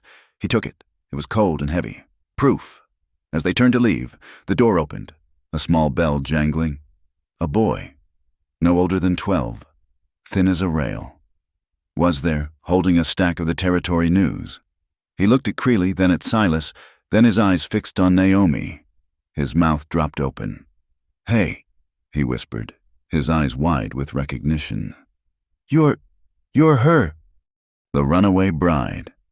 Silas moved, putting himself between the boy and Naomi. Quiet, boy. I won't say nothin', the boy said, his voice surprisingly tough. I hate that Sheriff Nash, and I hate Mr. Rusk. What do you know of them? Naomi asked, stepping forward. I deliver the paper, the boy said, puffing his chest out. I see everything. I was out late, the night before the wedding. Over at the Grand Hotel, I saw Sheriff Nash waiting out front, pacing, chewing a cigar. Then Mr. Rusk, that fancy man, he came out. They were arguing, low, angry voices. I hid in the alley, and I saw Rusk. He passed a canvas bag to Nash, a heavy one. It went clink, clink, clink when Nash took it. A bag of gold, and the smell of their cigars. Phew, stunk up the whole street. Silas and Naomi exchanged a look. The link, the law, bought and paid for. They left Bitterroot, hiding the lead block and Creeley's written, signed confession, which Naomi had forced him to write. In an old, empty ammunition box Silas had in his saddlebag. They lined it with straw. They were no longer just running. They were building a case. It's not enough, Silas said, as they made a cold camp that night. His arm throbbed, but his mind was clear. It's a printer's word, and a boy's. We need to tie Pell, Rusk, and Nash together. The bank, the groom, the law. They had to communicate. A plan this big, it needs orders. "The telegraph," Naomi said, her eyes lighting up. "The office in Red Butte. It's the only one for 50 miles. They rode back, circling wide around Red Butte Crossing, hiding their horses in a ravine. They could not go to the post office. Hob, the postmaster, would recognize Silas and raise the alarm. "We need help," Silas said. "Someone inside." "I know one person," Naomi said, though her face was full of doubt. "May Hollis. She runs the boarding house. Rusk. He stayed there once. He courted her, too, for a while." May Hollis was a woman who looked like she'd been carved from hardwood. Her eyes were tired, but sharp, and she held a shotgun leveled at them when she opened her back door. "What in God's name?" she said, taking in Naomi's fugitive appearance and Silas's sling. "You're the one on the poster. Get off my property." "May, listen to me," Naomi pleaded. "It's Calder Rusk. He framed me." The name hit May like a physical blow. The barrel of the shotgun wavered, and her face darkened with a memory. "Rusk, that son of a... He did to me what he did to you," Naomi said, pressing the advantage. "He promised you a partnership, a new hotel. He got you to sign over the deed to your back lot as collateral. Then he vanished. He left you with the debt. He ruins people. May, especially women." May lowered the shotgun. Her eyes were full of a cold, old fury. "That bastard. He took everything. What do you want?" "The telegraph office," Silas said. "We need to see the logbook. We need the messages between Rusk, Pell, and Nash." May smiled, a thin, grim expression. "Hob, the postmaster. He's a drunk. He boards here, snores like a stuck pig." She turned, walked to a nail by her kitchen stove, and took down a single brass key. "He keeps his spare here. You have 1 hour. After midnight, if you're caught. I don't know you." The post office was dark, the air still and smelling of stale tobacco and ink. Silas stood guard at the back door, his rifle in his good hand, while Naomi, a small match held in trembling fingers, lit the office lamp and turned it down low. She found the telegram ledger. It was a book of carbons, a copy of every message sent. Her fingers flew over the pages, going back 2 weeks. Then she found it. Not 1, 3. A message from Pell Company to Sheriff Nash. "Asset transfer confirmed for the 14th. Rusk venture secured." A message from Rusk to Nash, sent the night before the wedding. "Bride is suspicious. Ensure poster is ready. Use the guard's death as pretext." And the last one, the order, from Pell to Nash. "Sign the warrant on the bride as soon as the ceremony is over. Grounds complicity. Execute immediately if she resists." Naomi's hand was shaking so much she could barely write. She copied them, word for word, onto a piece of paper. The proof, the conspiracy. In their own words, they slipped back out into the alley, into the dark, and returned to May's. May read the copied telegrams, her face grim. "You've got them," she said. "But what now? Nash is the law here." "Not the only law," Silas said. "The circuit judge, Peters. He's at Fort Adele for the market fair." "Fort Adele," May said, her eyes going wide. "That's a 2-day ride, and the only way to get there in time." Silas nodded, already folding the new evidence and placing it in the straw-lined ammunition box. He knew the route. He looked at Naomi. Her face was set. The fear was gone. "The only way," he finished, "is straight through Red Gully." Red Gully was a gash in the earth, a place of sheer, red rock walls and treacherous footing. It was Rusk's preferred shortcut, and his favored ambush point. They had planned to ride through it fast, using the cover of darkness, but the sky, which had been a pale, sickly yellow, turned a deep, bruised purple, and the heavens opened. It was not a drizzle. It was a deluge, a cold, late spring storm that turned the world into a roaring, liquid chaos. The wind came with it, not a howl, but a physical, shoving force that threatened to push the horses from the high, narrow trail. Red Gully would be a churning, lethal river of mud and falling rock. To enter it now was suicide. "We have to wait," Silas yelled over the wind, his voice nearly stolen by the storm. He pulled his horse back into a shallow alcove in the rocks, shielded by a stand of twisted pines. He worked with his good arm, pulling his one remaining possession of value, a heavy, oiled canvas tarp, from his saddle roll. Naomi helped, her hands already numb, her face wet and pale. They strung the tarp between two low-hanging branches and a rock, creating a crude, leaking shelter. It snapped and cracked in the wind, a desperate, gunfire-like sound. They built a tiny fire, shielding it with their bodies and the tarp. It was a pathetic thing, a small cluster of angry, red embers that hissed and spit as the rain found its way through, giving off more smoke than heat. They sat huddled under the canvas, the horses miserable behind them. The night was absolute black. The ammunition box, holding all their proof, all their hope, sat between them, a cold, metal promise. Naomi began to shiver. It was the same violent, bone-rattling tremor Silas had seen the day he pulled her from the river. He looked at her, his face grim in the faint, red glow of the embers. "It's not just the cold," she whispered, her voice trembling. She was staring into the fire, but she was seeing something else. This storm, the church, it was raining like this, the day of the wedding." He watched her, silent. "I remember the sound," she said, her eyes wide, locked on the memory.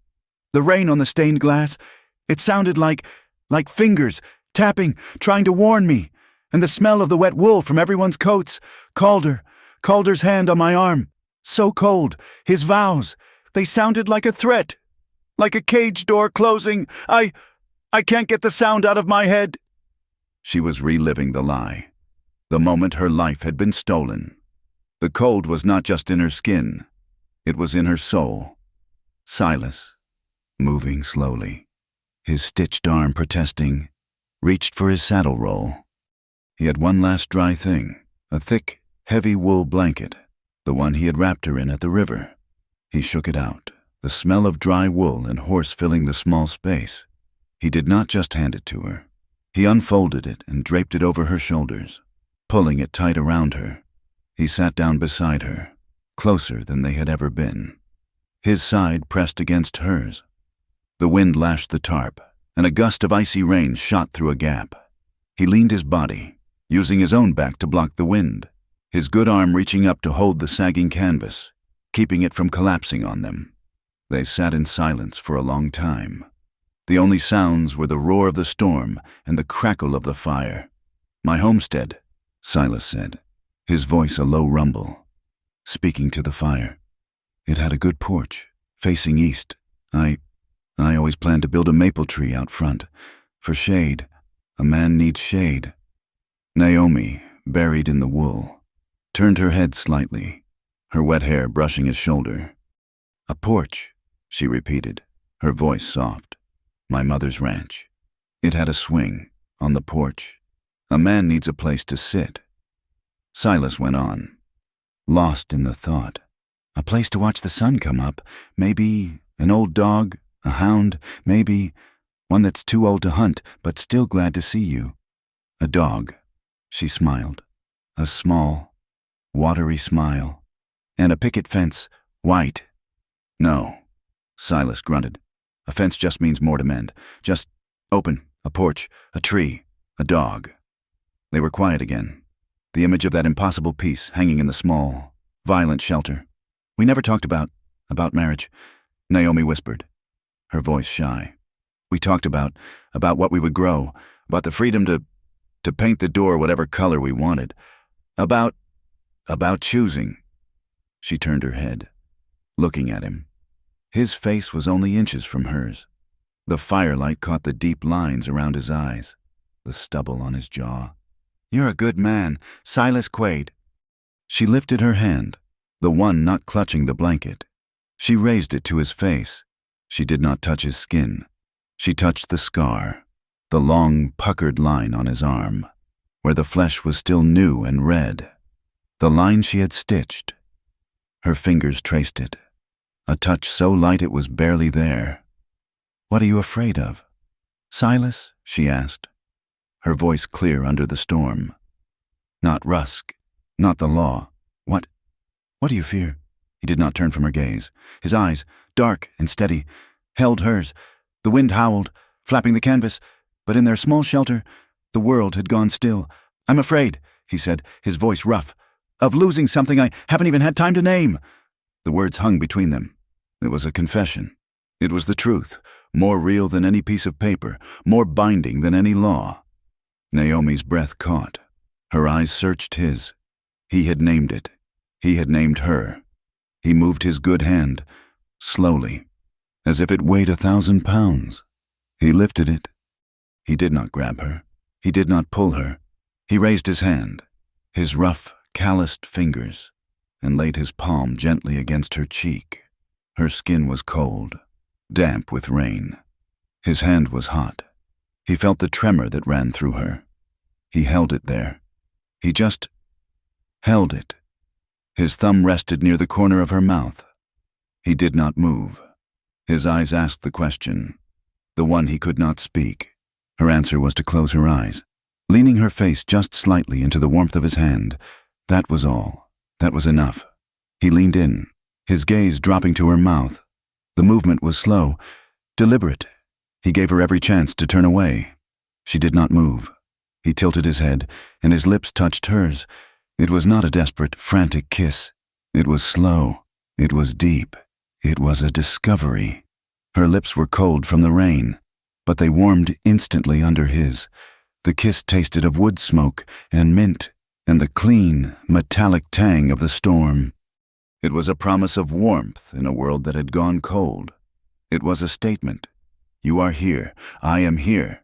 He felt her hand, the one that had been on his arm, slide up to his neck, her fingers, small and cold, laced into his hair.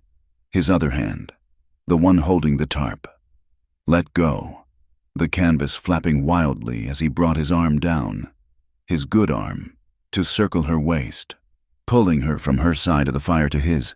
The warmth spread from his mouth, down his throat, into his chest. It reached his fingers, and his hand, which had been on her cheek, moved, his fingers tangling with hers, their hands clasping, knuckles together. A perfect, desperate fit. Naomi pressed closer.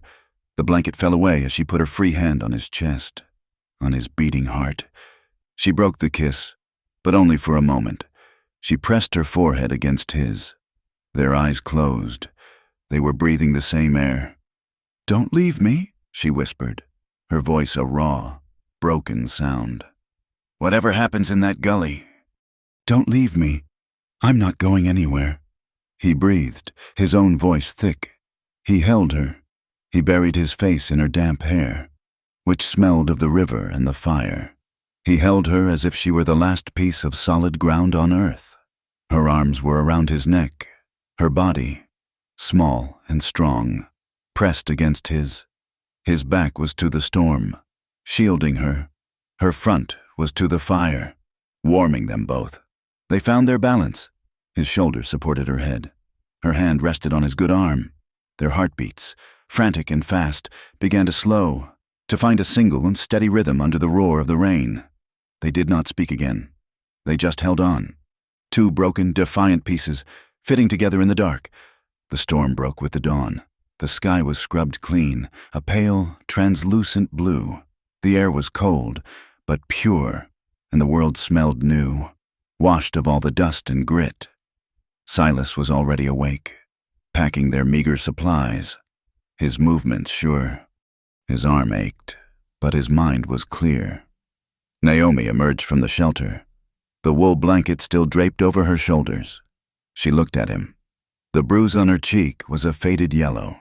The terror in her eyes was gone. She was watching him saddle the horses, and a slow, radiant smile spread across her face. It was a smile he had never seen before, one of pure, unguarded warmth. He finished tightening the cinch on her saddle. He turned, his own face unsmiling, but his eyes were light, steady. The choice had been made. The doubt was gone. He held out his good hand to help her mount. "Let's go," he said. She took his hand. It was a simple, necessary act, but this time, their fingers interlaced. It was a pact. They were riding into Red Gully. But they were, for the first time, riding together. Red Gully was a wound in the earth, bleeding red oxide and alkali salts after the storm. The air, scoured clean by the rain, was sharp and cold.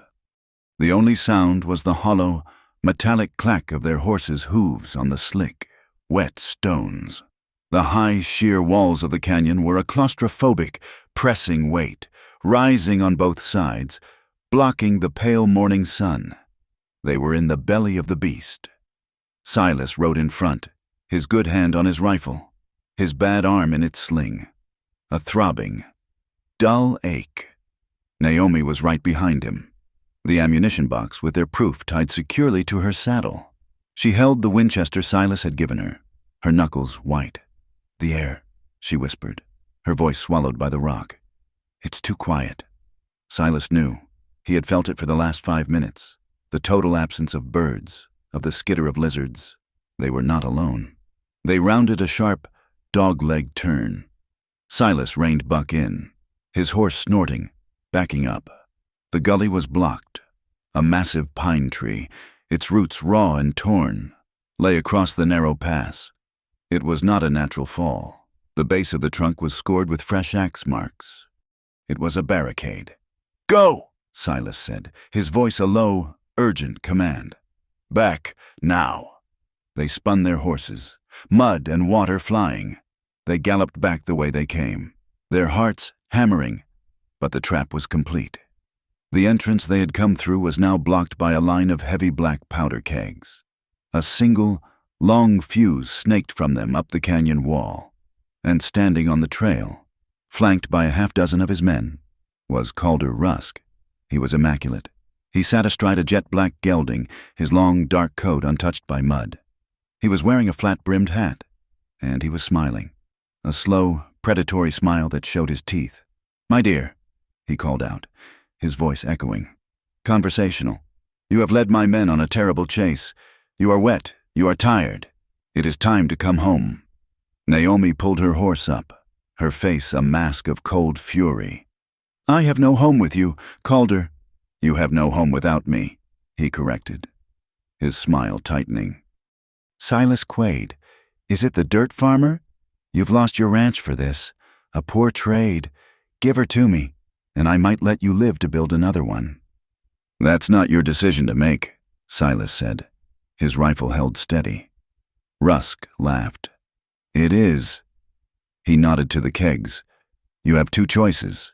You ride forward, and we shoot you. You ride back, and we light the fuse." The trap was perfect. They were boxed in. "There's a third," Silas said. His eyes flicked to Naomi. A single, sharp glance. "Get ready." He looked at Rusk.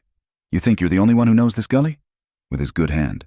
Silas dropped his rifle, letting it hang from its sling. He reached down, not for a gun, but for a thin, nearly invisible tripwire he and Naomi had laid in the pre-dawn light. A wire he had found left from an old mining claim. He yanked it, hard. It was not a mine. A series of Chinese firecrackers, large, thick, and bundled together, went off, strung along the high canyon wall. The sound was not a single boom. It was a terrifying, rapid-fire crack, crack, crack, crack, crack. It sounded like a full-scale infantry assault. Acrid, yellow smoke poured down the rock face, obscuring everything. Rusk's men panicked. They had expected a single blast, not a war. Their horses screamed, rearing, their training broken by the unexpected, percussive assault. "Now! Naomi!" Silas roared. Naomi did not fire at the men. She was already aiming, high on the opposite wall. A relic of an old logging operation, a rickety wooden slide, held a half-dozen heavy, rotting pine logs, all held in place by a single, wooden retaining pin. She fired. The shot echoed like a cannon in the gully. The wooden pin exploded into splinters. With a groan of tortured wood, the logs broke free. They did not just fall. They rolled, gaining momentum, crashing down the chute and onto the trail, a thundering avalanche of timber. They slammed into Rusk's men, separating them, scattering them like bowling pins. A horse went down, screaming. Silas was already moving, He spurred Buck forward, charging not at Rusk, but at the two men closest to him, the one still blinded by the smoke. He used his horse as a weapon, slamming into them. He swung his bad arm, sling and all, using the sheer, agonizing weight of it as a club. Knocking one man from his saddle, he leaped from Buck, tackling the second man. They went down in the mud, a tangle of limbs, a clumsy, desperate ballet of pain. Silas, with his one good hand, drove his fist into the man's throat, silencing him. The gully was pure chaos. Dust, yellow smoke, and the smell of gunpowder filled the air. And then, from high above, a new voice, a woman's war cry. "For my back lot, you son of a bitch!" May Hollis. She was on the rim of the canyon, a high, narrow deer trail. She had followed them. She was not holding a gun. She was holding a heavy burlap sack. With a heave, she upended it. A thick, heavy cloud of white powder lime poured down from the cliff. It hit the Rusk outfit dead center. The powder was blinding. Men screamed as it hit their eyes. Their lungs, horses already terrified, went insane, bucking and stampeding in the narrow pass. Through the white, choking cloud, a figure staggered, coughing, his eyes squeezed shut. Sheriff Beaumont Nash. He was not reaching for his gun. He was fumbling with a pair of handcuffs, still intent on the legal arrest, in the name of the law. "Vale," he choked. Naomi, her face streaked with soot, had dismounted. She saw him. She did not hesitate. She reversed the Winchester and swung it like a bat. The heavy wooden stock hit Nash square in the chest, cracking a rib, and sent him sprawling backward into the muddy water. The fight seemed to be over in an instant, but it was not. Through the last of the settling lime dust, Calder Rusk emerged. He was off his horse, untouched. He had used the chaos. He moved with a reptilian speed. Before Naomi could turn, he had her. He grabbed her from behind, one arm like a steel band around her chest, the other bringing a long, glittering knife to her throat.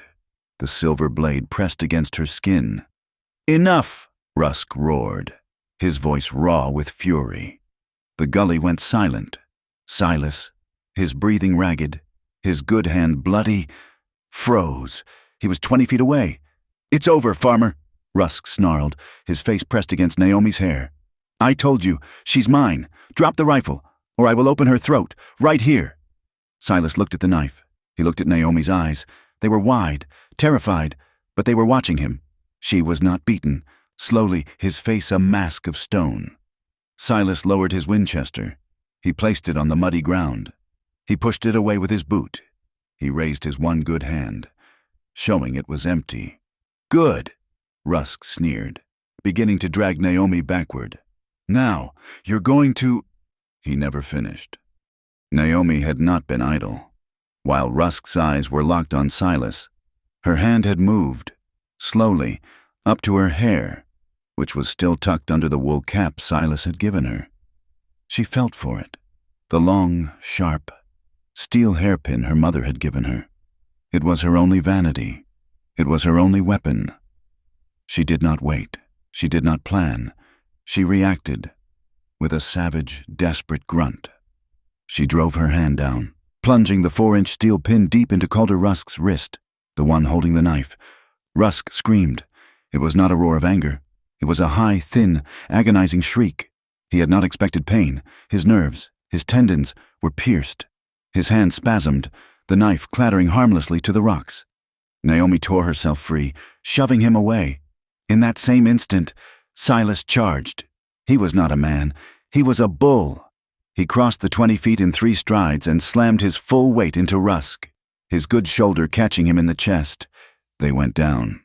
Hard, Rusk's head hit the stone. Silas was on him, his one good hand finding Rusk's throat, squeezing, his knuckles white. "This," he growled, "is for my barn." Naomi was on him, too, grabbing Rusk's flailing arms, holding him down. It was over. Bang! The gunshot was deafening, a new, sharp sound in the quiet gully.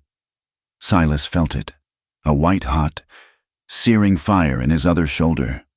His good shoulder. The impact spun him around. Off risk. Sheriff Nash. He was on his knees, 20 yards away, his face a mask of blood and mud, his chest heaving. He was holding his pistol in a shaking hand, trying to aim for a second shot. He had not been shooting at Rusk. He had been shooting at Silas. "No!" Naomi screamed. Silas was down. His one good arm was now useless, blood pouring from a clean hole in his shoulder. He was defenseless.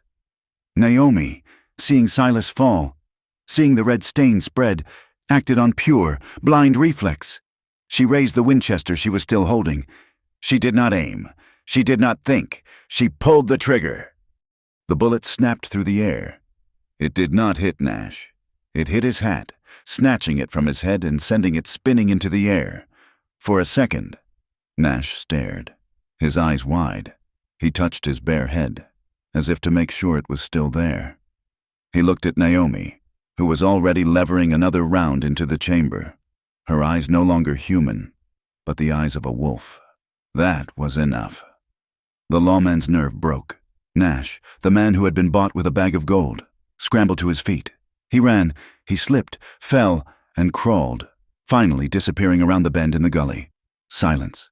Naomi dropped the rifle. She ran to Silas, who was trying to sit up, his face pale as death, blood now coming from both arms. We have to go," he gritted out, the words catching in his throat. She looked at Rusk. He was conscious, clutching his bleeding, pinned wrist, his eyes wide with shock and hatred. There was no time. They could hear, far off, the sounds of Nash yelling, of horses. He was gathering the scattered men. "Tie him," Silas commanded.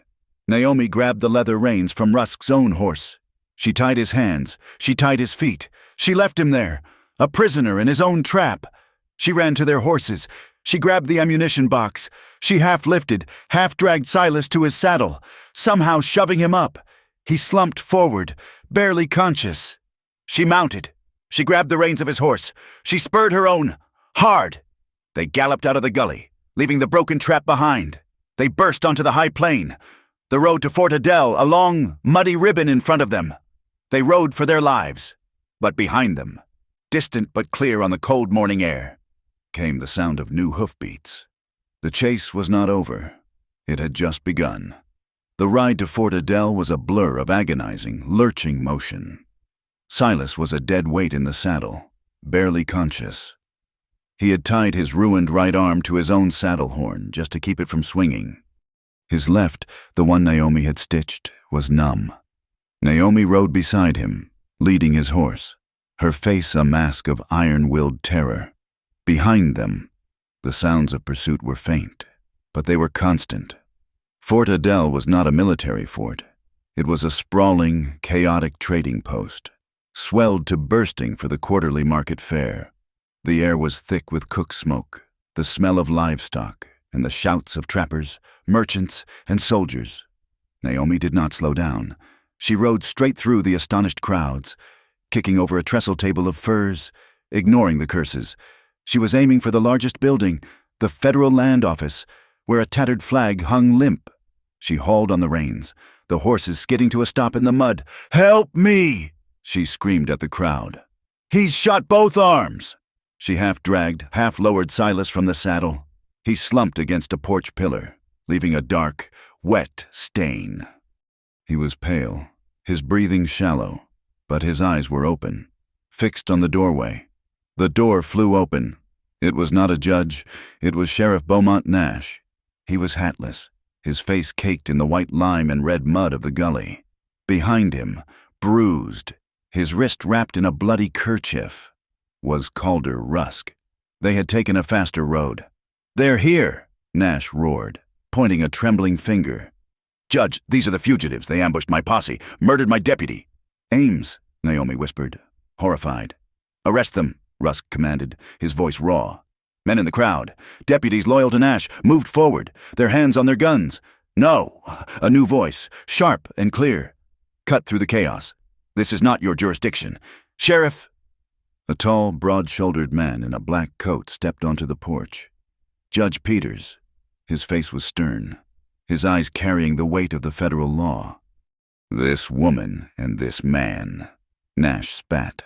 are wanted for murder, robbery, and assaulting an officer of the law. And you," Judge Peters boomed, his voice silencing the square, "are accused of conspiring to murder them." The crowd went silent. From the edge of the square, 3 figures pushed their way forward. Sister Mary Agnes, her face a mask of righteous fury. Amos Creeley, the printer, his hands shaking so badly he was clutching his hat. And May Hollis, who was carrying a heavy wooden box. "We arrived an hour ago, Your Honor," May said, her voice clear. "We brought the evidence." Nash's face went white. Rusk took a step back. "This is not a courtroom," Nash blustered. "I have a warrant." "This is my courtroom," Peters roared, slamming his hand on the porch rail. "And I will have order. We will hear this now." He pointed to 2 armed youths, marshals. "Secure the prisoners. All of them." Rusk was seized. Nash, sputtering, found himself standing next to Naomi, disarmed, under the watchful eye of a marshal. "Proceed," the judge said to May. May opened the box. She did not produce a photograph. She pulled out the heavy, leaden wood printing block that Silas had taken from Creeley's shop. She held it up. "Amos Creeley," May said. The printer stepped forward, shaking. "Judge, sir, that's my block. I was forced to make it." "By whom?" Peters asked. Creeley pointed a trembling, ink-stained finger at the sheriff. "By him, Sheriff Nash. He came to my shop on the morning of the 13th. He paid in gold. He ordered me to print 500 copies of the wanted poster for the robbery." A murmur went through the crowd. "The robbery at Pell & Company," Judge Peters said, "was not reported until noon on the 14th. The murmur became a gasp. "He printed a warrant," Naomi said, her voice clear and strong, "for a crime that had not yet happened." "Lies," Nash yelled. "He's a coward. He'll say anything." "Is she a coward?" the judge asked, nodding to the nun. Sister Mary Agnes stepped forward, her black robe stark against the dusty plaza. She held up her convent ledger. "This is our account book, signed and verified." She opened it to a marked page. "Pell & Company, the bank that was supposedly robbed, claims to have made a charitable donation to our orphanage on the day of the robbery, a sum of $10,000. The entry is a forgery. The signature is faked. Pell's bank was not being robbed. Your Honor, it was being emptied by its owners, and they were using a false entry to our orphanage to cover the theft." The crowd was turning, the faces no longer curious, but angry. "And what of the murder?" Rusk suddenly yelled. Finding his voice, "She killed a guard, Elias Thorne." "No," Naomi said. She turned, not to the judge, but to Calder Rusk. She walked until she was standing directly in front of him. He was taller, but he flinched from the cold fire in her eyes. "You killed him," she said, her voice low, but it carried across the plaza. "I was there, you and your men. He tried to sound the alarm, and you shot him. He died. He died helping me escape." She turned back to the judge. "This was never about a bank robbery. It was about an inheritance. My mother's—" She discovered Rusk was a fraud, that he and Pell were forging land deeds. He arranged for her to have an accident, but the land, and her proof, went to me, so he tried to get it another way. She looked at Rusk, her gaze pinning him. He didn't want a marriage. He wanted my signature. He was going to buy my name at the altar, steal my land, and then have an accident for me. Too, the robbery, the warrant. It was all a lie to silence me, and to make the hunt for me legal. A fine story, Rusk sneered, regaining his composure. But it is just that, a story. "Where is your proof?" "Here," a voice rasped. "Silas!" He had pushed himself off the pillar. He was standing, unsteady, his face gray with pain. Both his arms were useless, but he was standing. He walked, his steps slow, deliberate, to the judge's table. "In his haste," Silas said, his voice quiet. "He made a mistake." He nodded to his coat pocket. May, understanding, reached in and pulled out the one piece of evidence he had kept the original. crumpled, blood-stained wanted poster he had taken from the post office. She unfolded it and laid it on the table. "The note," Silas said, nodding at the scrawled ink at the bottom. "The one that says, maybe traveling with the Rusk outfit. The one that says, heading north." It was added by hand. "It proves nothing," Nash said, his eyes darting. "It proves everything." Silas countered. "I've seen your handwriting, Sheriff, on 3 different seizure notices posted on my neighbor's barn. You make the same mistake, every time." Judge Peters leaned in, his eyes scanning the paper.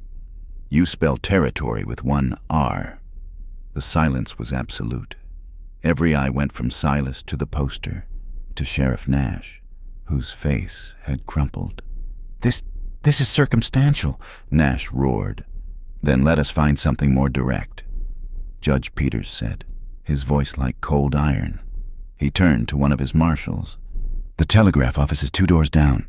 Seize the logbook for the last month. All copies, now." The marshal was gone. The plaza waited. It was 5 minutes, but it felt like 5 years. Rusk was sweating. Nash was visibly shaking. The marshal returned. He was not alone. He was with the telegraph operator, who was holding the carbon copy ledger. "Read them," the judge commanded. The operator, his voice shaking. "Read." "To Sheriff Nash, from Pell. Asset transfer confirmed for the 14th. Rusk venture secured." He read the next one. "To Sheriff Nash, from Rusk. Bride is suspicious. Ensure poster is ready. Use the guard's death as pretext." The crowd surged, a low animal growl rising from them. "Wait," the judge said, holding up a hand. "There is one more." The operator swallowed. "To Sheriff Nash, from Pell, dated the morning of the wedding. Sign the warrant on the bride as soon as the ceremony is over. Grounds complicity. Execute immediately if she resists." Execute immediately. The words hung in the hot, dusty air. The crowd did not wait for the judge. They exploded. A roar of outrage, of betrayal. Men surged forward, their faces dark with fury, lunging for Nash and Rusk. "Order," Judge Peters roared, his marshals drawing their weapons to hold back the mob. He slammed his gavel, which was a whiskey bottle, on the table. "Order." The crowd quieted, but the anger was a living thing. "This court finds the warrant for Naomi Vale null and void," the judge declared. "I order the immediate arrest of Beaumont Nash for conspiracy to commit murder, forgery, and corruption. I order the immediate arrest of Calder Rusk for armed robbery, conspiracy, and the murder of Elias Thorne. They will be transported to the federal prison to await a full trial."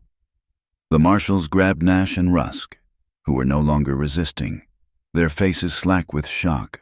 The crowd cheered, a wild, cathartic sound. The noon bell in the fort tower began to ring, the sound bright and clear. Dust, kicked up by the crowd, hung in the air, catching the sunlight, falling like gold. It was over. Naomi stood, her shoulders shaking, the strength that had held her up for days finally leaving her. She turned, her eyes finding Silas. He was still standing, leaning against the table, a faint, pained smile on his face. He met her gaze. His eyes were clear, and in them, she saw the porch, the maple tree, the quiet life they had almost lost. He nodded, just once. She let out a long, shuddering breath, a sound that was half sob, half laugh. They had won. Crack! The sound was sharp, thin, and deadly. It was not a saloon pistol. It was a high-velocity rifle. Silas, moving on an instinct he did not know he possessed, threw his entire body, useless arms and all, into Naomi. He knocked her to the ground, falling on top of her. The bullet, meant for his heart, tore through the air where he had just been standing, and punched a deep, splintered hole in the wooden pillar behind him. Naomi screamed, her face pressed to the dusty planks. Silas, groaning in agony from the fall, looked up. On the roof of the saloon, across the square, a man was leveling a long-range buffalo rifle. He was calmly reloading, pushing a new, heavy cartridge into the breech. It was Rusk's man, the one who had gotten away. The rifle shot was a flat, dry crack that split the air, entirely separate from the cheers of the crowd. In the moment of stunned silence, Silas did not think. He did not weigh the options. He only moved. His body, already shattered, launched from the table. He threw himself at Naomi, his dead weight a shield. He felt the thwack of the bullet as it passed through the air where his chest had been, sinking deep into the porch pillar behind him. He hit the ground hard, covering her, the world exploding in fresh agony as both his ruined shoulders took the impact. Chaos erupted. People screamed. The marshals, drawing their weapons, searched the plaza, their eyes confused. "There!" a voice shrieked. May Hollis. She was standing on the steps, her face a mask of rage. She was pointing, not with a finger, but with the twin barrels of the shotgun she still held. "The saloon on the roof!" A second crack rang out, the bullet kicking up splinters from the porch floor, inches from Silas's head. The sniper was reloading, trying to finish the job, but May was faster. She had lived a hard life, and her reflexes were pure, distilled frontier survival. She raised the shotgun, aimed not at a man, but at a shape, and pulled both triggers. The boom of the 12-gauge shotgun was a deafening, final answer. It was the sound of justice, raw and absolute. Across the square, the shape on the roof did not fire again. He stood, a black silhouette against the bright sky, for one impossible second. Then he folded, boneless, and tumbled from the roof, disappearing into the alley below. The crowd, which had been frozen in terror, now surged forward with a single, furious mind. They poured into the alley, led by the U.S. Marshals. They found the sniper, dead, a long-range buffalo rifle beside him. They found 2 other Rusk men trying to slink to their horses, and seized them. The square, which had been a place of judgment, was now a place of capture. Whistles blew. The fort bell, which had been ringing in celebration, now rang in alarm, then settled into a steady, methodical toll. The flag, high above the fort, snapped in a new sudden breeze. On the porch, in the dust and splinters, Naomi was frantic. She was pushing, scrambling from under Silas's weight. Silas! Oh God, Silas! Again! Where? He was rolled onto his back, his face gray, his teeth clenched so hard his jaw ached. Blood was everywhere, but it was not new blood. It was the old blood, from the wounds that had been torn open. She was hovering over him, her hands fluttering, afraid to touch him, her eyes wild with the fear of this final, almost loss. She pressed her palms to his cheeks, forcing him to look at her. "Silas, speak to me." He sucked in a ragged, painful breath. He managed to open his eyes. He saw her face, framed by the blue sky, streaked with dust, beautiful. A slow, agonizing smile pulled at the corner of his mouth. "I promised," he rasped, his voice a bare whisper. "I promised. I wouldn't leave you."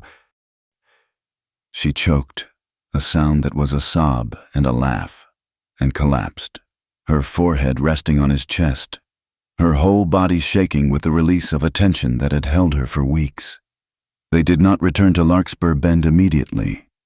It took a full week for the fort doctor to pronounce Silas stable, his arms reset, restitched, and bound tight to his chest. He was helpless, and Naomi, her own name cleared, became his hands, his strength. When they finally rode home, cresting the last hill, they saw the smoke was gone. They saw the black, charred square that had been his homestead. It was a grave. Silas sat his horse, his face hollow, looking at the ruin of his life. Naomi sat beside him, her hand on his, her heart breaking. But they were not alone. A wagon was parked by the creek, then another, and a third. A man, Silas's neighbor from 10 miles south, was measuring a log. May Hollis was organizing a line of women, unpacking crates of food. Amos Creeley, the printer, was unloading a keg of nails, his face set in grim determination. The valley was there. "Word got out," May said, walking over, wiping her hands on her apron. "About what you did, about what Pell and Rusk and Nash had been doing to all of us for years. Figured the man who lost his barn saving the valley Ought to have a new one. Silas could not speak.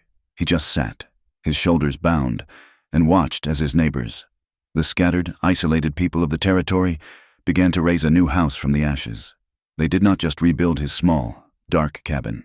They built a proper house with a wide, strong porch facing east, just as he had always wanted. And at the entrance to his land, they built a new, tall wooden gate with Quaid carved deep into the arch. Life began again.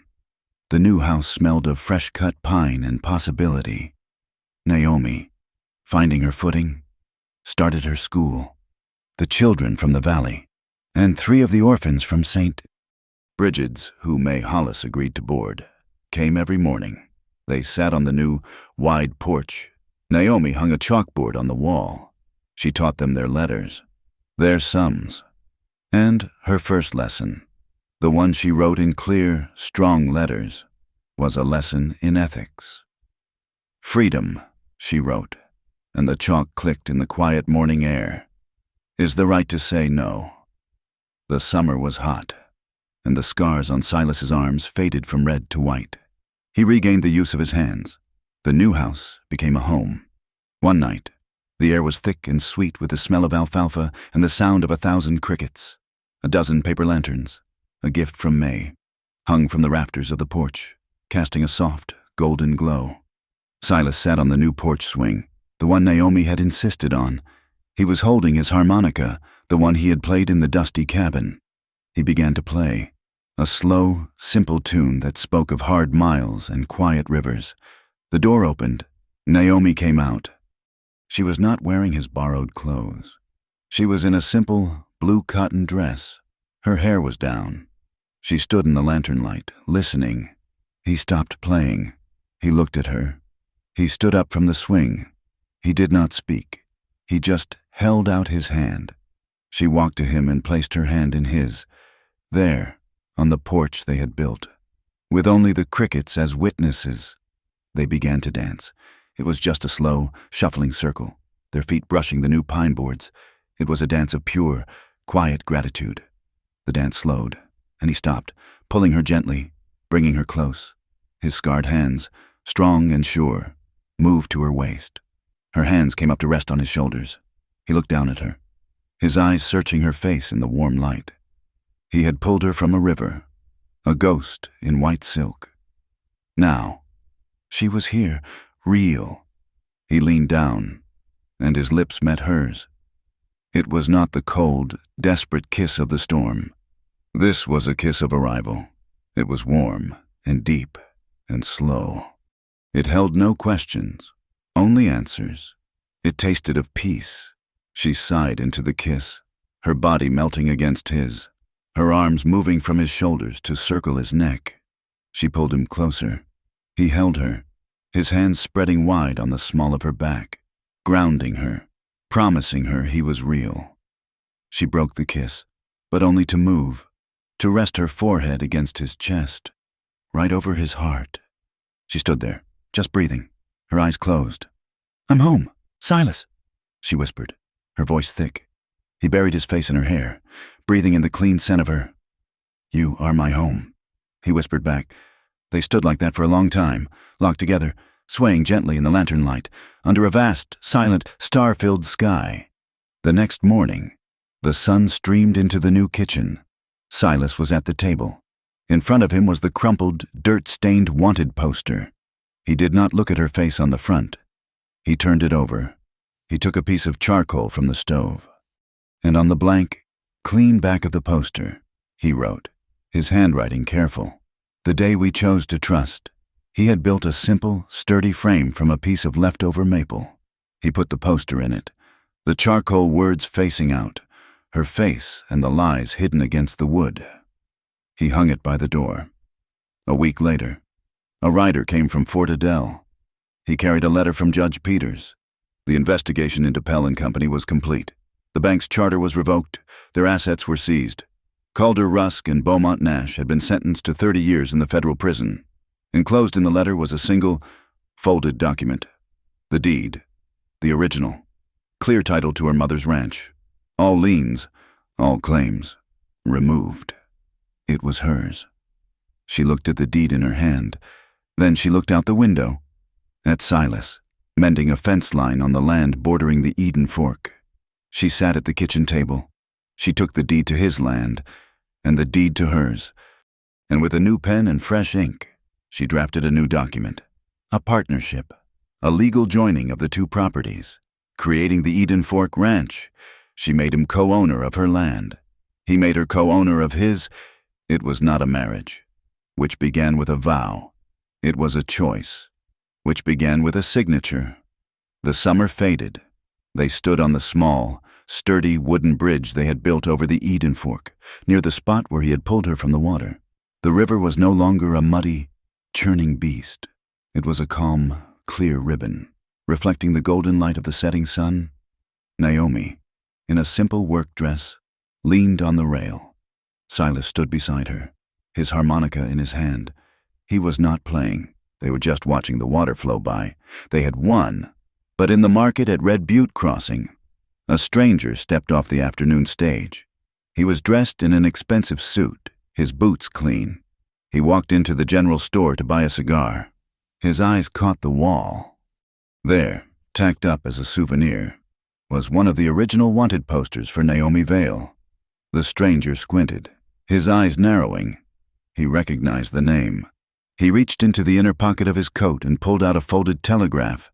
It was not from Pell. It was from the parent company, back in Chicago. It read, "Rusk failed. Pell is gone. The ledgers are still missing. Find the woman. Find our property, no matter the cost." The stranger looked at the poster again. He slowly smiled and slipped the telegram back into his pocket. Thank you for listening to this story. Let me know in the comments where you are listening from. I would love to hear your thoughts and share in this experience.